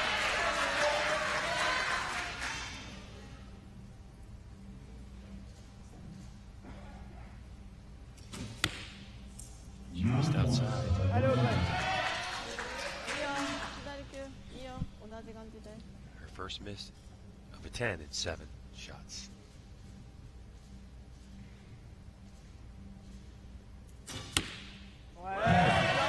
Addition. Oh,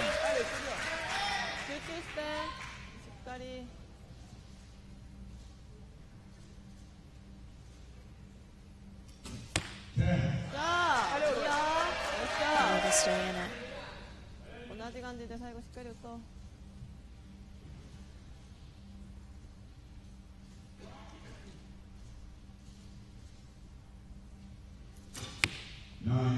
It's a good shot. If we see a 10 here, we'll have a shoot off. There's the 10. There it is. Wow. Big smile from Fumio Miyake. I'll tell you what, Greg. Shoot-offs have got to be one of my favorite things that happen in competitions. Oh, no, watching it or shooting it? A little bit of both. I don't mind shooting shoot-offs, but watching at the end of the day, it is a little bit of luck. But if you can compete and have pressure on you and still make a good shot, that's what's going to win a shoot-off. And it's just exciting. It's that extra little bit of something different. You know, you go through sets and you get a 6-4 win or a 6-0 win or whatever, and it's just truly good competition because these people are so evenly matched that they're coming down to closest to center. And that's it. World Archery folks are hanging up brand new targets so they can have a nice clean target to determine who will be closest to the center.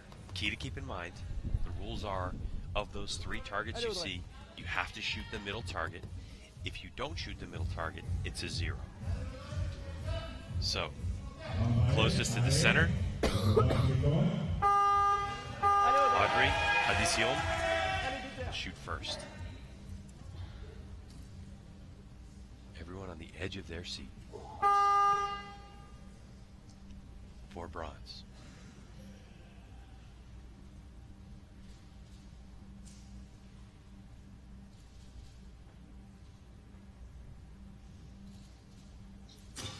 That's an amazing shoot-off arrow. And look for a moment at full draw that her shot might break down. Oh, what a quick shot. That was a quick shot, but it's a 10. I mean, shooting shoot-offs, if you can match, it's just tiny, tiny bits. And the difference between their arrows is maybe a 1/4 inch. Yeah. That 10 ring about the diameter of a golf ball. And there, hands in the air, bronze medal winner for Audrey Addition, the 2018 World Archery Indoor Championships here in Yankton, South Dakota. So congratulations to Addition. That final end, they tied at 29. So it started off with split points, and then Addition went up 3-1. And then Miyake battled back. We were all tied, and it's that closest arrow to the center. Both shot 10s, but Audrey Addition was pretty much as close to the center as you can get. A couple millimeters off, and it was good enough to take home the bronze. Look at the highlights, and you know, when we were watching that last shot, I thought to myself, shot's breaking down, it's breaking down. She's got to get through the clicker. But she pulled it off. Again, that has to do with the finish of her shot. It's super confident. It did go a little long, but she knew how to keep it together and do what was needed. Big smile as she will get a chance to stand on the podium later on this afternoon. So more coming at you as we are getting set for the women's Recurve final gold medal match.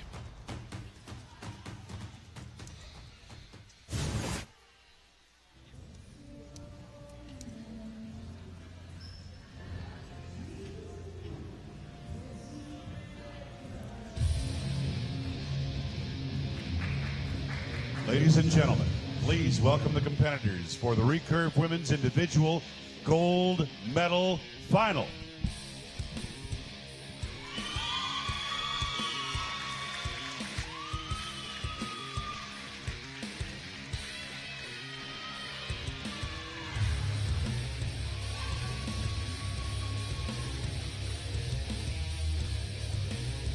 Shooting on target number 2, representing Mexico, Olympic silver medal winner Aida Roman. And here comes her opponent.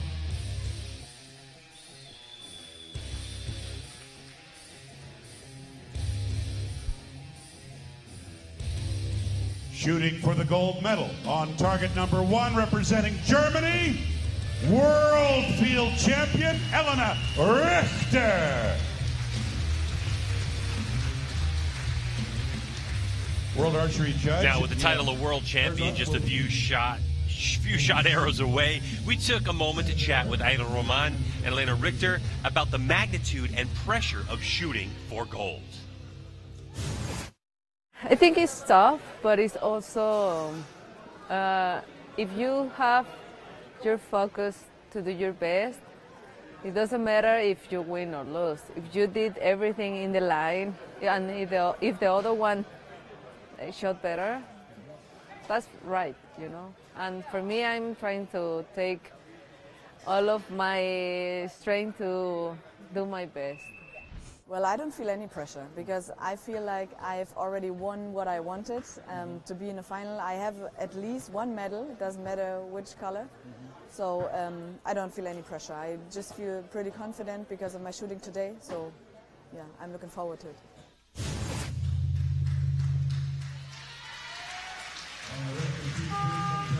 As we're about to get underway, All right, set great play roar to from the decide crowd the as we get champion of set the world in indoor archery. To finish things off for the recurve One women. of these two will succeed the current world champion, Lisa Unruh.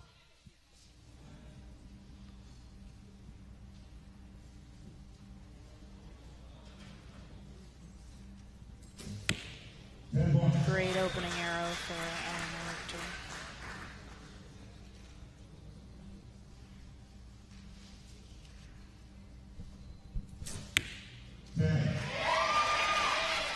Good answer from Aida.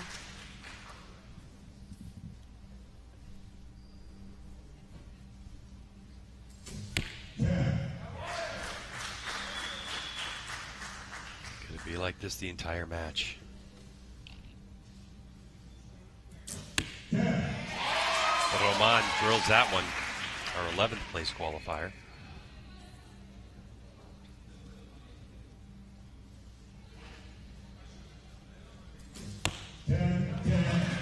Wow.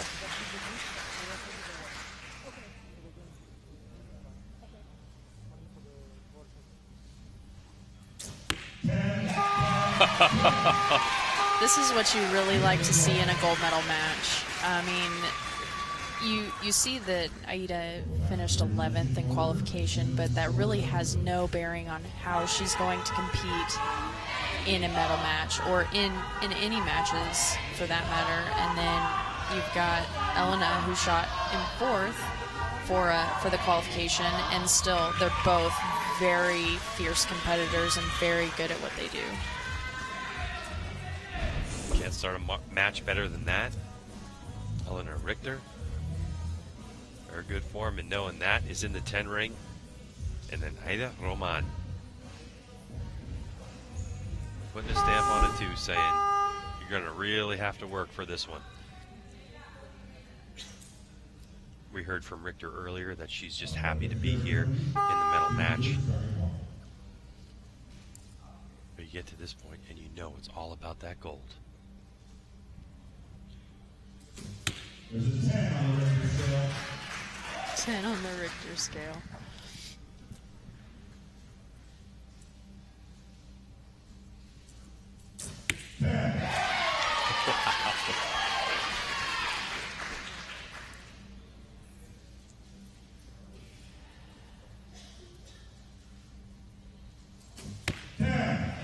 Incredible. Basically same hole. 28-year-old Richter coming in with 91 matches under her belt in world archery competition.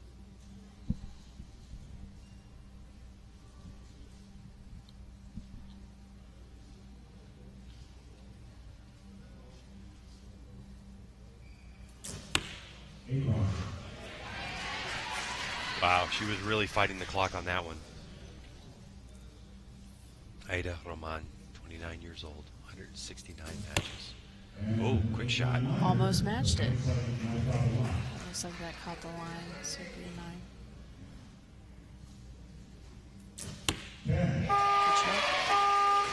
So it's that line call. From our vantage point, it looked like it was going to be a 9, but we'll wait and hear from the judge. I truly think this is what Elena meant by happy to be here, and that it doesn't matter the color of the medal, because both of them are shooting fantastic shots, fantastic scoring, and at the end of the day, it's a good match. It's a great match. Here comes the ball. 10-9 for Eleanor Richter. A 2-set-point advantage right now, so it'll be the Archery of Mexico. Last shot by Richter. Turns around, and that face tells it all. Yep. She knows on that one. All right, but the set points go to Richter on that one, so she takes advantage. 3 set points to 1 with 29 over 28, so she did catch that 9 line. So Aida Roman will start.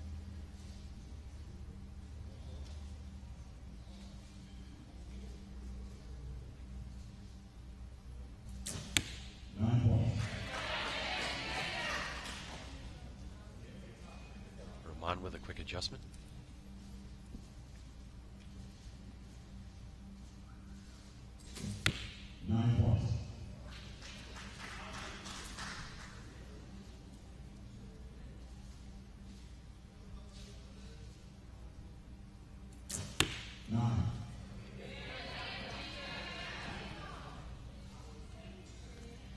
It's the least quiet we have heard it all day in this venue.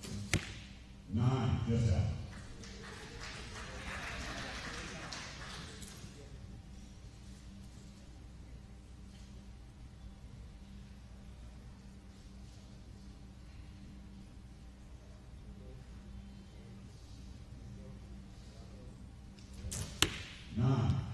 Those longer shots don't seem to bode well for Aida.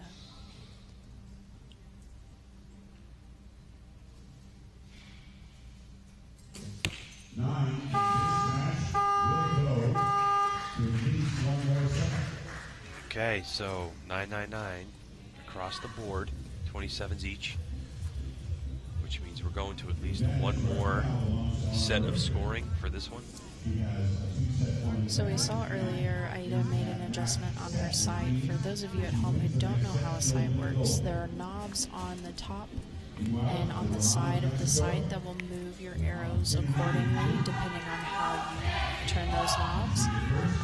Some sights don't have knobs, and then you have to manually move your sight up and down. Either way, helps you adjust to move your groups into the center of the target. So that's what she was doing, is Aida Roman's fan club trying to get her fired up to come back in this match.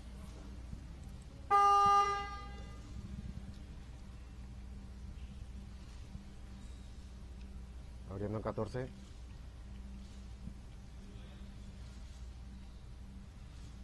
8.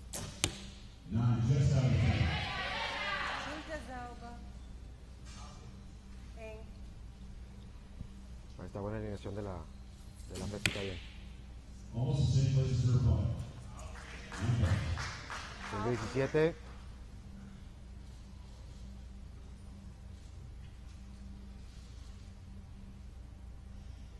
8, 7.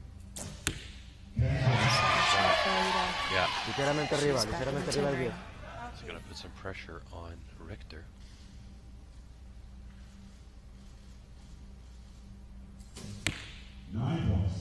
Okay, so at this point it's been 6 arrows since Richter has shot a 10. 17. 9 points. We just have not seen Aida Roman in any type of rhythm. That was a quicker shot. We've seen longer shots.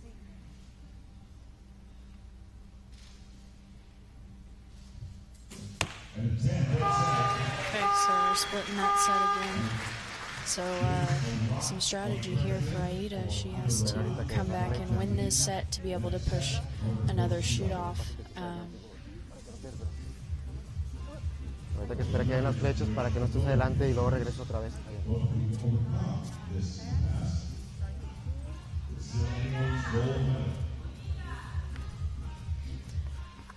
So one thing you mentioned with the rhythm is it is important in a medal match to keep your rhythm and keep your timing. They're switching it up on you, having only 20 seconds going back and forth. So the most you can keep it on what your natural timing is in this situation, the better off it's going to be for you, and you're going to see more tens for sure. Aida Roman, the story of that shot all over her face as well. Let's see how she opens it up. 18.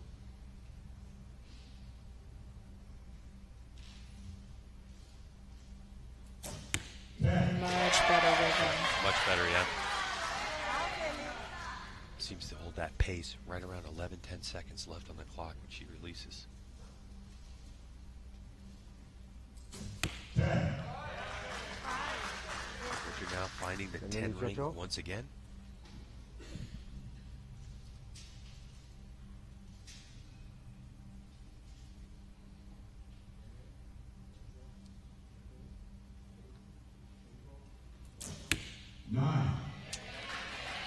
See that little bit of a longer hold, and, she earns a 9.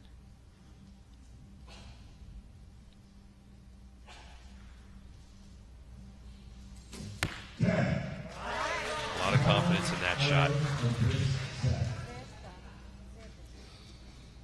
Abriendo 14. 9.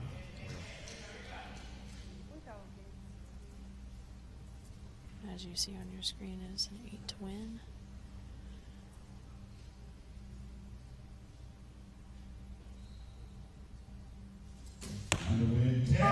Richter has done it. Elena Richter takes home the gold medal.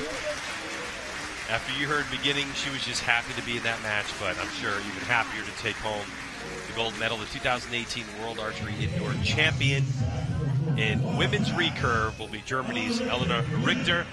In second place will be Aida Roman. On a great match that started off as a fierce boxing match. Neither one of these archers dropping a single point until we got to the 5th arrow of the match when Aida Roman shot an 8. Great shooting from both archers. Really awesome competitors. That was something else. Ups and downs we go. It'll be interesting to talk to Aida Roman after this match to see how she felt about her rhythm.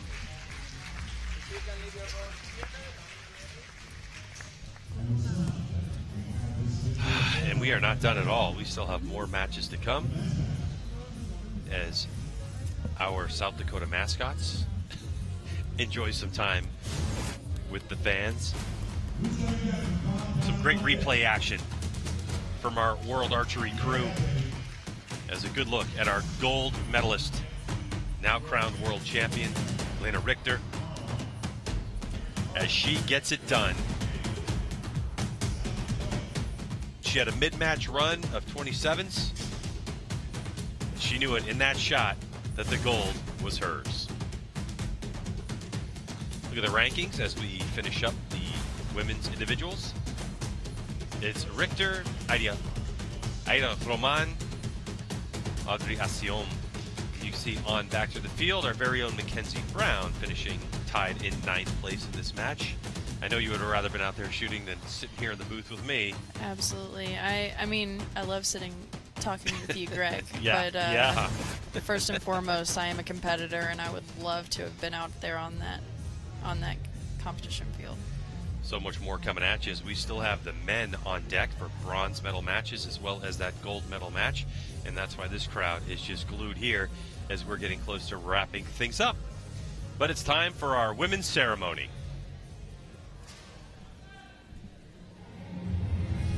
Ladies and gentlemen, victory ceremony for the Recurve women's event.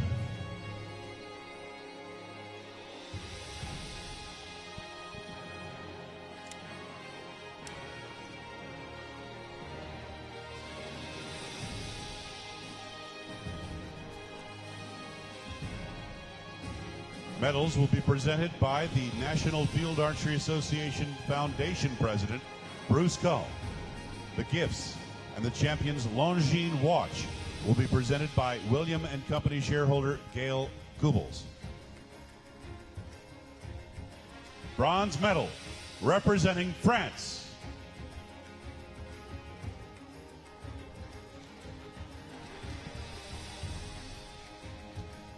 Audrey Addition.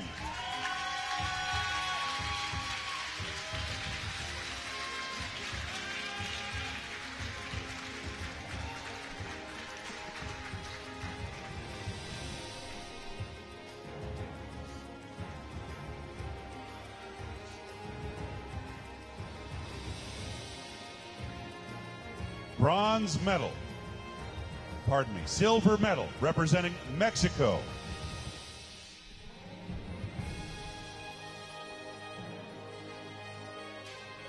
Aida Roman.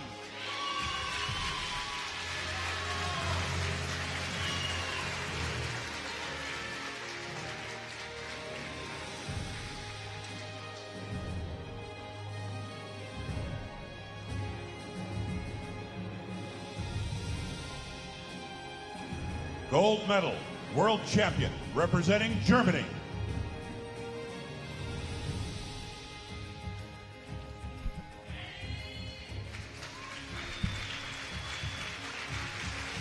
Elena Richter.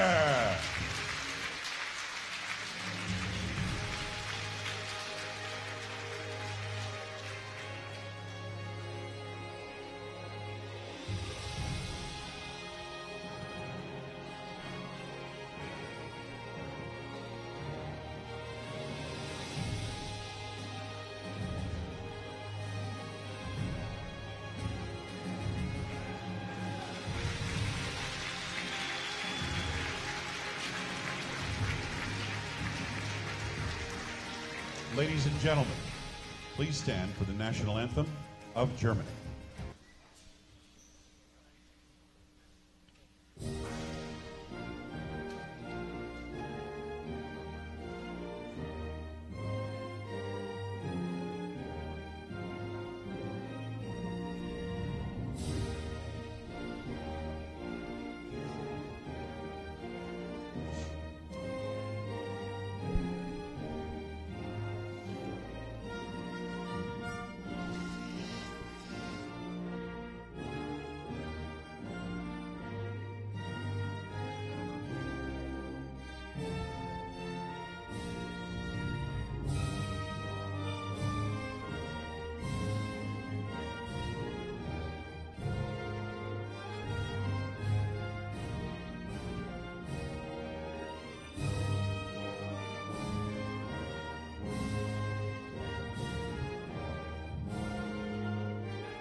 Please give a warm round of applause to our athletes.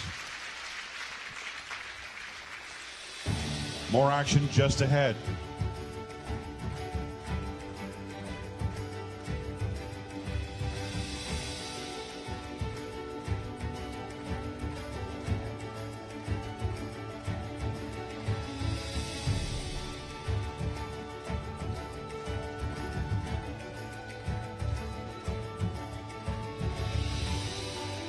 So Eleanor Richter, 28 years old, will take that home. And don't forget, check us out on all of our social media platforms, YouTube channel. We have Facebook, at World Archery, on Twitter, on Instagram as well.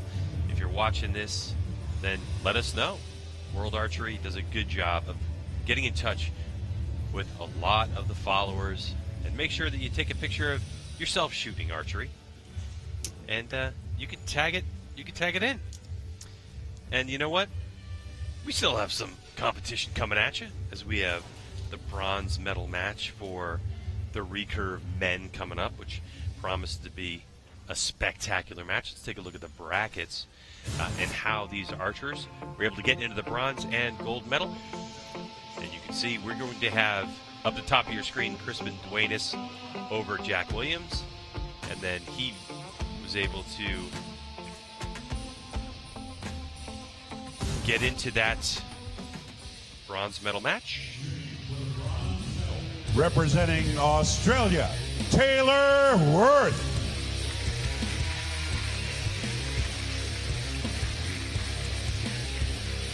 And his opponent, the most dangerous man in the Great White North,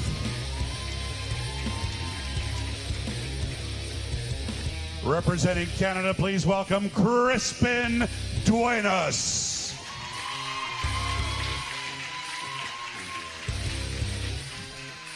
Set play conducted under the supervision of our World Archery judge, Bjorn Strandby, will decide who will take the bronze medal home,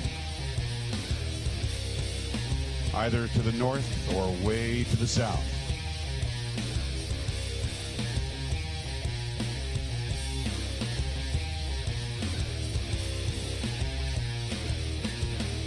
Crispin's shooting first on target number 1, and we're about to get underway.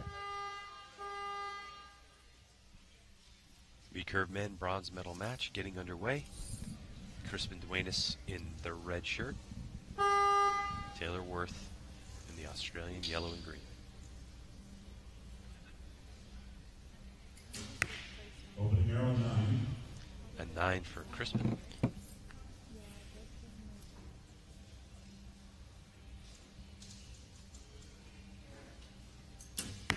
Yeah, good man.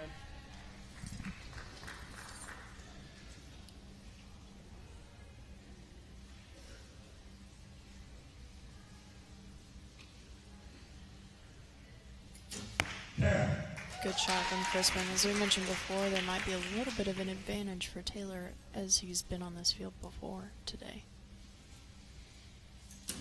Nice.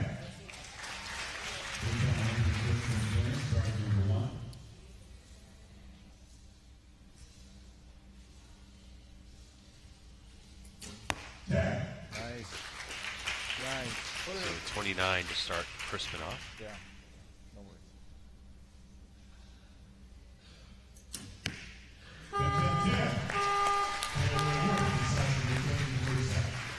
Really strong shooting from Taylor. He has a lot of experience on the World Archery field and is handling this pressure really well. Crispin is a great competitor to shoot against, and this is a really good match. It's easy to be out here with you. Yeah, no worries. How's that towel? Replay of the Australian. And a good strong opener. 30 points. Taking a look at that arrow as it hit. Right, man. Let's do it. Let's go get this. Strong shots. Those words coming from the Canadian coach. Crispin's coach in the box. Let's go.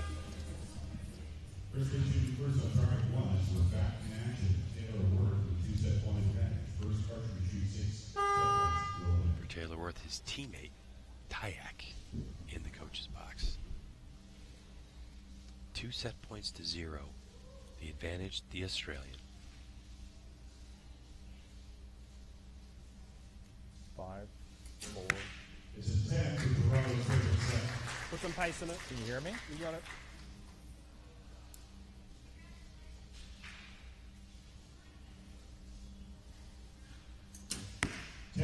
Good. Good shot. Got that line. Call that a quarter shaft in.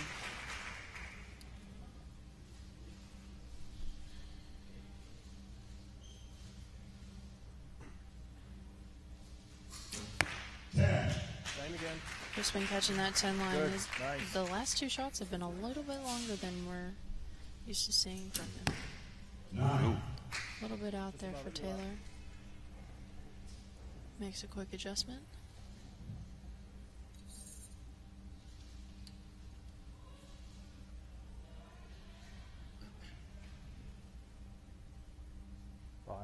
4, 3. And just out is 9. You got this. Put in the work.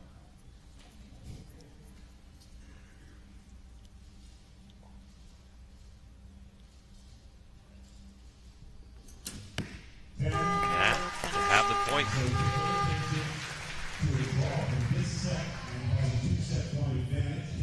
So they'll split set points in this one. So, 1 to 3. Yeah. We mentioned having Ryan in Taylor's box. I think that there's just a little bit of extra familiarity of having your teammate in the box with you, especially if you don't have a coach with you that you mesh well with. So for this match, Taylor might have just wanted a buddy in the box. Nothing new there. Together, you're traditionally had to beat some standout performers, including Rob Fitzjack from Slovenia, Gloria Baker, and USA's Jack Williams. It wasn't very easy to Taylor working, getting it past Rick Vander Van. Yeah, I guess if you're Taylor Worth, it's good to have a 2014 world champ in the box coaching you up. Might help. There's 9. You got it. Nice and strong. Happens.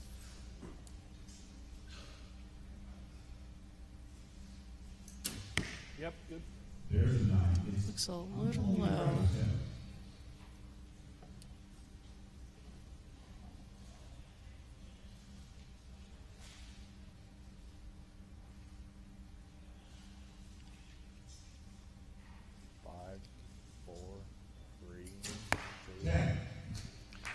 Okay, that one worked out his match. 1 second left on the clock. I was running out of air, holding my breath. So now the door's open for Crispin.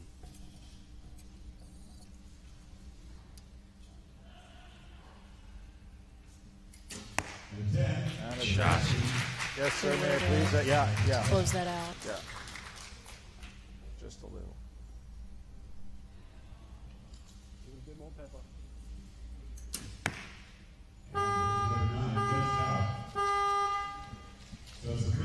So it's a 3-3 set point match.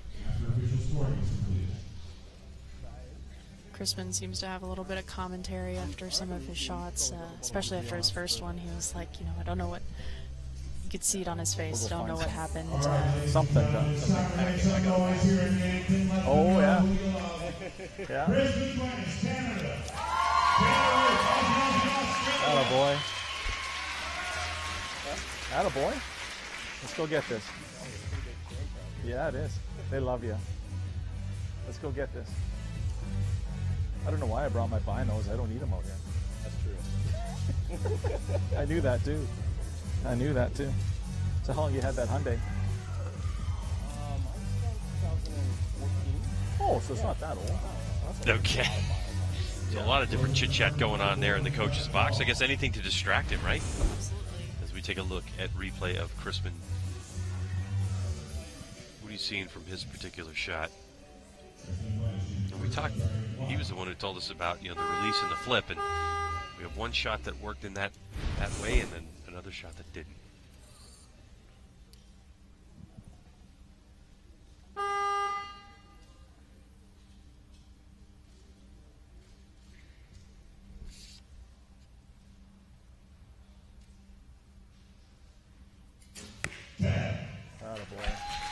Inside out shot there from Crispin. Really good way to start this end off. Good. Good response from Taylor.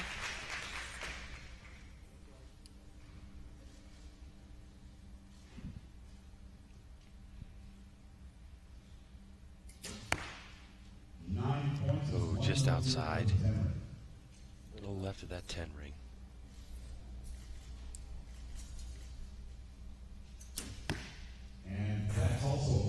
Looks like that one might catch, just from my perspective here on the camera.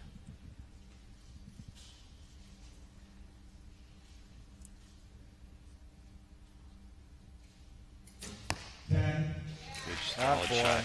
So a 10-9 liner for the Australian. If he's able to catch a 10 here, they'll definitely have it. And he does. So the situation at this point is that 10-9 liner is going to be a judge's call. We've got to hear what the judges have to say because this could go. The bronze medal could go to Worth. Let's hear what the judges have. 10, 9, 10. Confirmed for Crispin. That hits shoot. 10.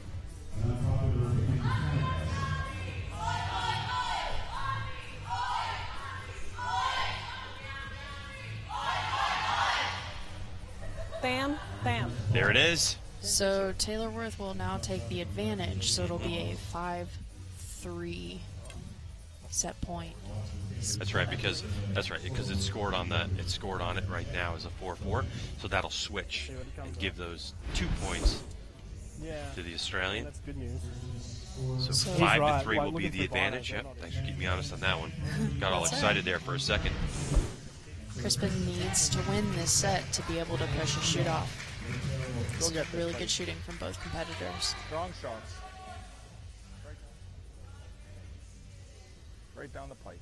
And Crispin's very consistent. 29s in every single end so far, with Taylor going up and down, but it's those couple of 30s that he shot that give him the lead.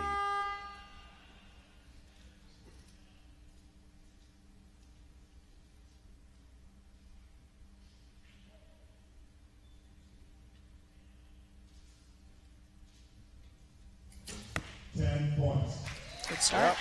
Nice arrow. Strong shot. Nice arrow. Good. 2 more.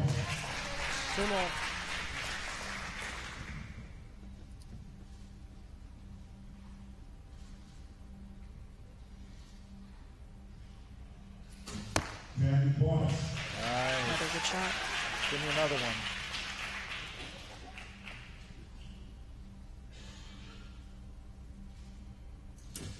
Good. Got to catch that one as well. Crushing that target line.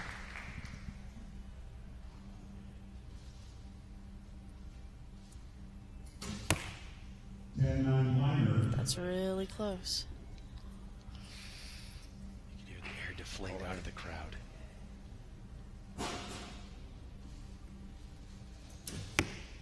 Oh, that's really close too.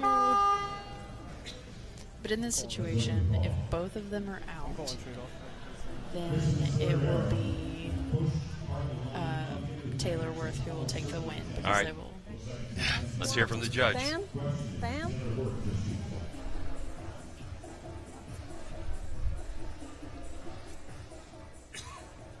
Bam. Okay, so Crispin, Ready for confirmation. That hits shoot. Lucky arrow. Prepare to shoot second though.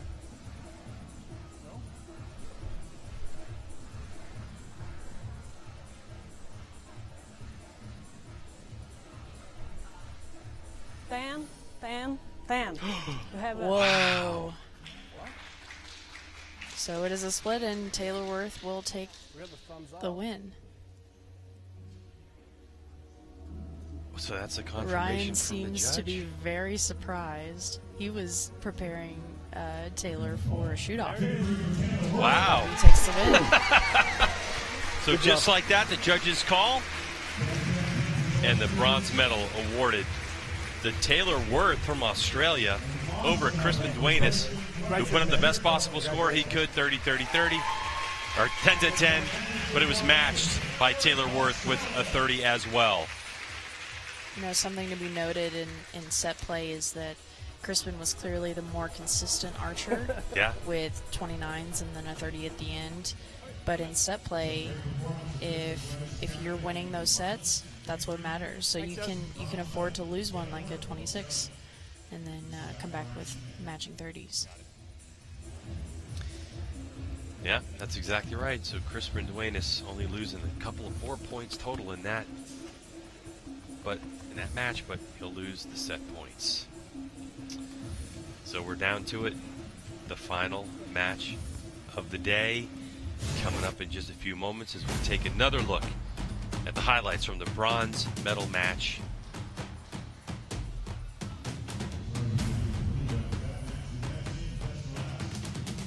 Bronze medal awarded on a big question mark after the shot, but the judge put the final stamp on it and gave that point to Taylor Worth, who took it 6 set points to 4 over Canadian Crispin Duenas. The big hug from his teammate, and he'll get to stand on the podium. And setting the stage for our final match of today, the gold medal match for recurve men. Now the place, Yankton, South Dakota, the United States of America. Let's make some noise. Ladies and gentlemen, welcome the athletes to the field for the recurve men's gold medal final.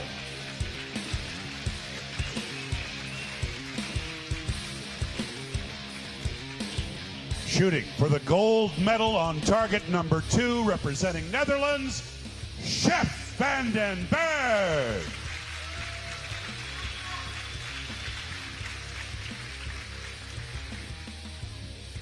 And here comes the challenger, shooting on target number 1.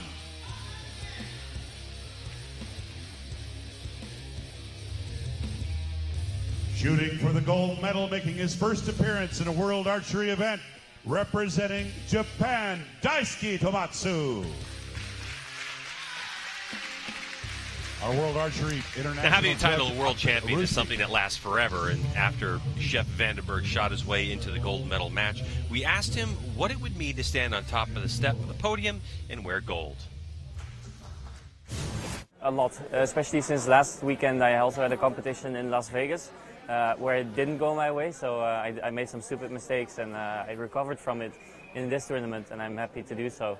I doubted myself a little last week. I doubted my skills, and I doubted my shooting as a complete picture. So to make sure that, or to make it happen here is a big deal.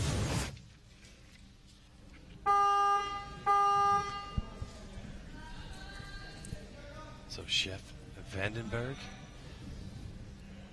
will start us off. In every individual match, we've had somebody who's been here before, and that's Chef in this match.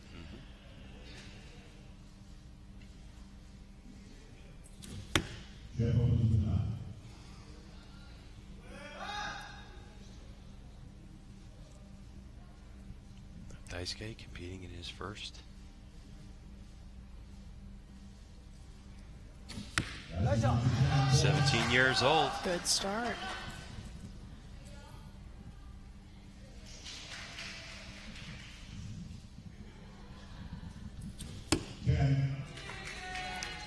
Good return. 2017 in Rosario. This archer was on a bronze medal team.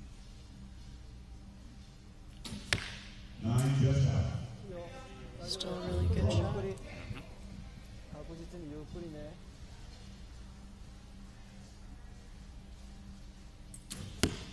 And opportunity for the archer from Japan on target 1.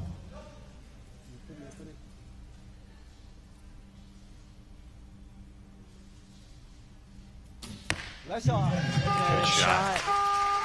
Really good shot under pressure. So as you mentioned, he was in Rosario for the Youth Archery World Championships, and just it's a great way to start. I loved going to World Championships as a youth competitor growing up, and it's a great way to get some experience, and it's definitely paid off for him. He's in a gold medal adult final in his first senior World Championships. Good replay of the 17-year-old. That is just a look. Sigh of relief. Right? I mean, to shoot against someone with the credentials that Chef van den Berg has, and to go 2 set points up this early on, has got to be a big sigh of relief. Because we have on our computer the ability to check back and look back at all the matches that these archers have shot in world competition at 22 years old. Chef's already sitting at 81. He's 7th in the world.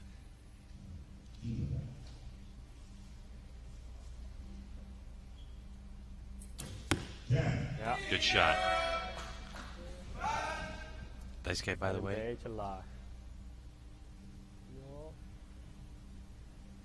pozycji będzie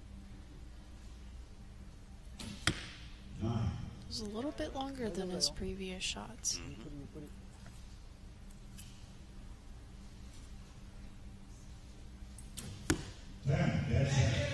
Wow. Inside out. I don't think you can get closer than that.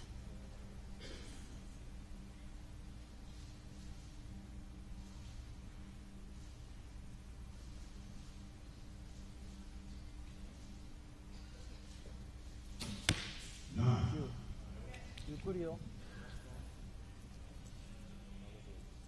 리셋 샀을 때.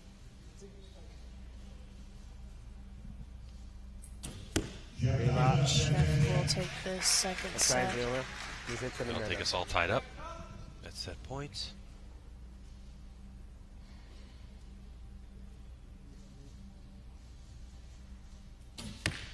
Good shot.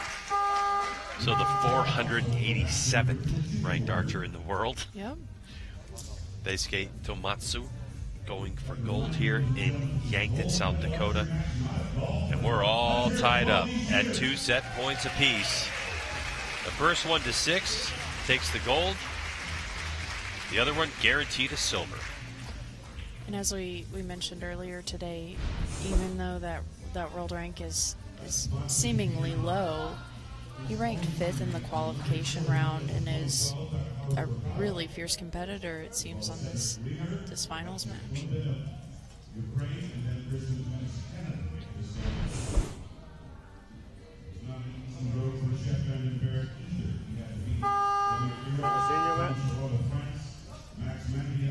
Chef Vandenberg will go first.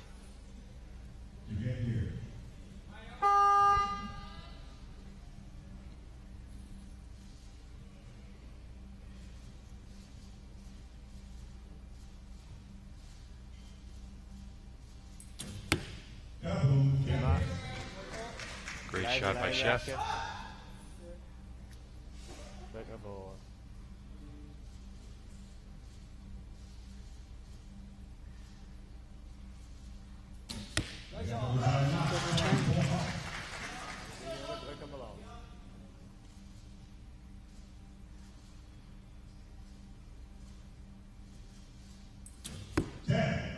shot from Chef.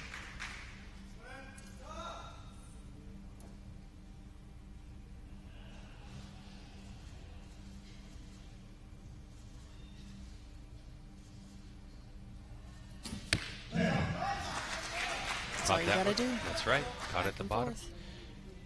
10 points is 10 points.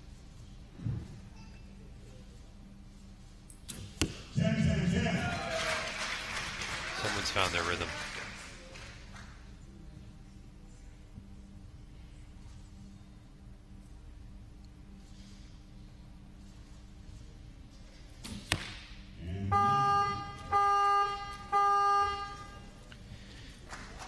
Daisuke with a chance to have that one. Didn't get it done. Dropped at 9, so then that's going to shift those points. It'll be 2 set points to 4 set points in favor of Chef Vandenberg.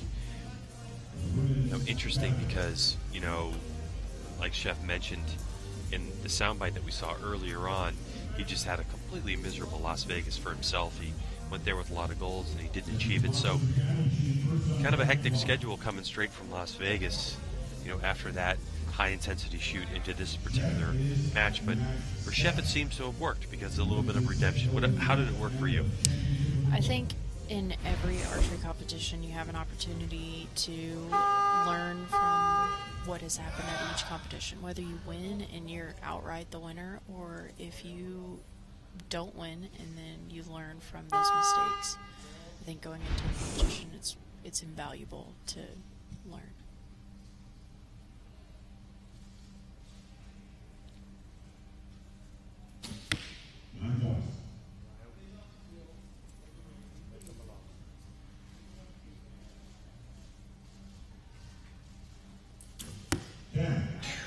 Calm, cool, and collected. Strong shot from Chef. Shooting those Easton X-23 arrows.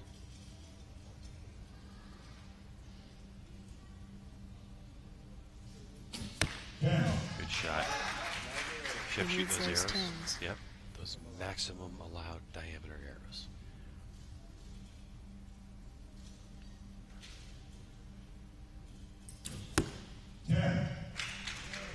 Needed a little English at the end, but made it into the tin ring. He'll grab a click. Good shot. That's what he needed. 10 to win.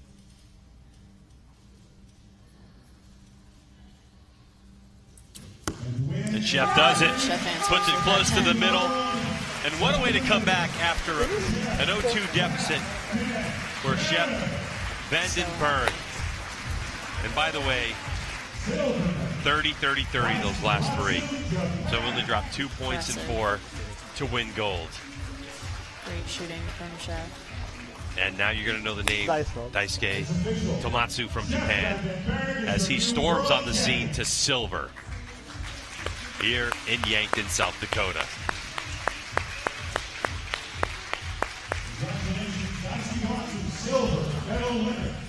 That is fantastic. When you, like what we were talking about before, when you come off of a loss like Vegas, where you're a little upset with how you did, but had a lot of goals going into this match, that you just come out ecstatic, like you can't wipe the smile off your face after a win like that. And the title of world champion, 2018 World Archery Indoor Champ for Chef Vandenberg. Let's take a look at some highlights from this match as we look at the replays and the great shooting.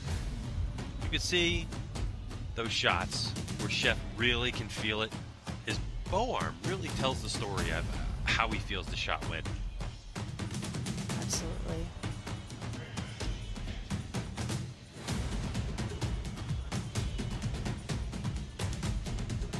Sometimes he throws a little English on those shots, and other times he just knows where it is. A little look at our big screen just for confirmation where the arrow lands. And from the Netherlands, Chef Vandenberg will stand on top of the podium and get his world champion gold medal around his neck. What incredible action we have seen here in Yankton, South Dakota. And now it's time for the ceremony. The victory ceremony for the Recurve men's event.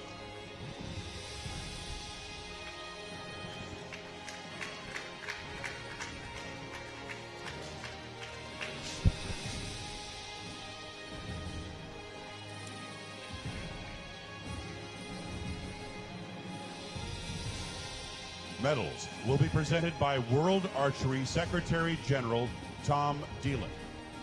The gifts and Longines Champions Watch will be presented by Mount Marty College President Marcus Long.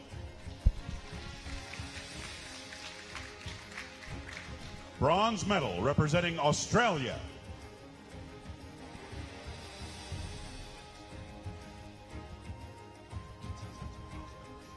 Taylor Worth.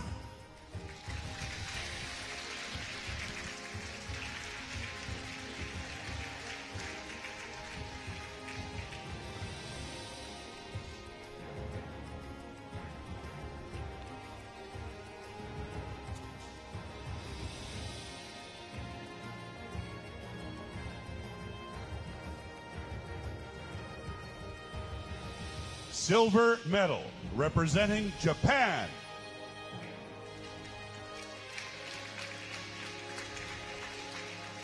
Daisuke Tomatsu.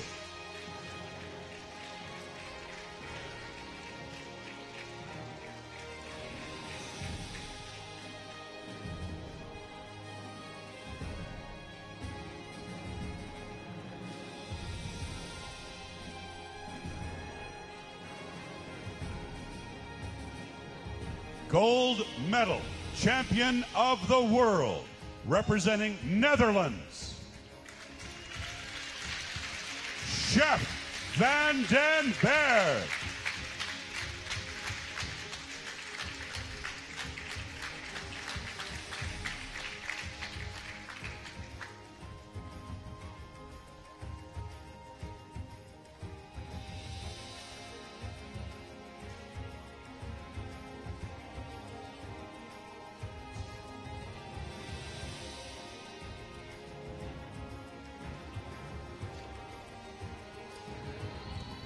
Ladies and gentlemen, please stand for the national anthems of the Netherlands.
Please congratulate our champions, ladies and gentlemen.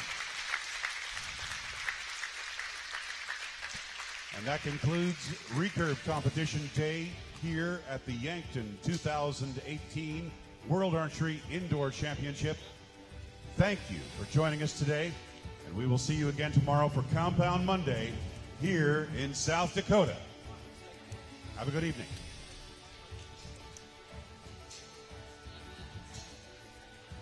All right, so congratulations to Shep Vandenberg. And here's a look at the final rankings of the 2018 World Archery Indoor Championships from Yankton, South Dakota, as Daisuke Tamatsu and Taylor Worth. Chris Beduenas will finish in 4th. Jack Williams from the United States will wrap it up in 6th place. Well, that'll do it for us. For Mackenzie Brown, I'm Greg White and all the crew. We appreciate it. Don't forget to tune in tomorrow. It's Compound Monday. We'll begin coverage at 15:30 GMT, which is 9:30 a.m. Central Time, right here in the United States. We'll see you then.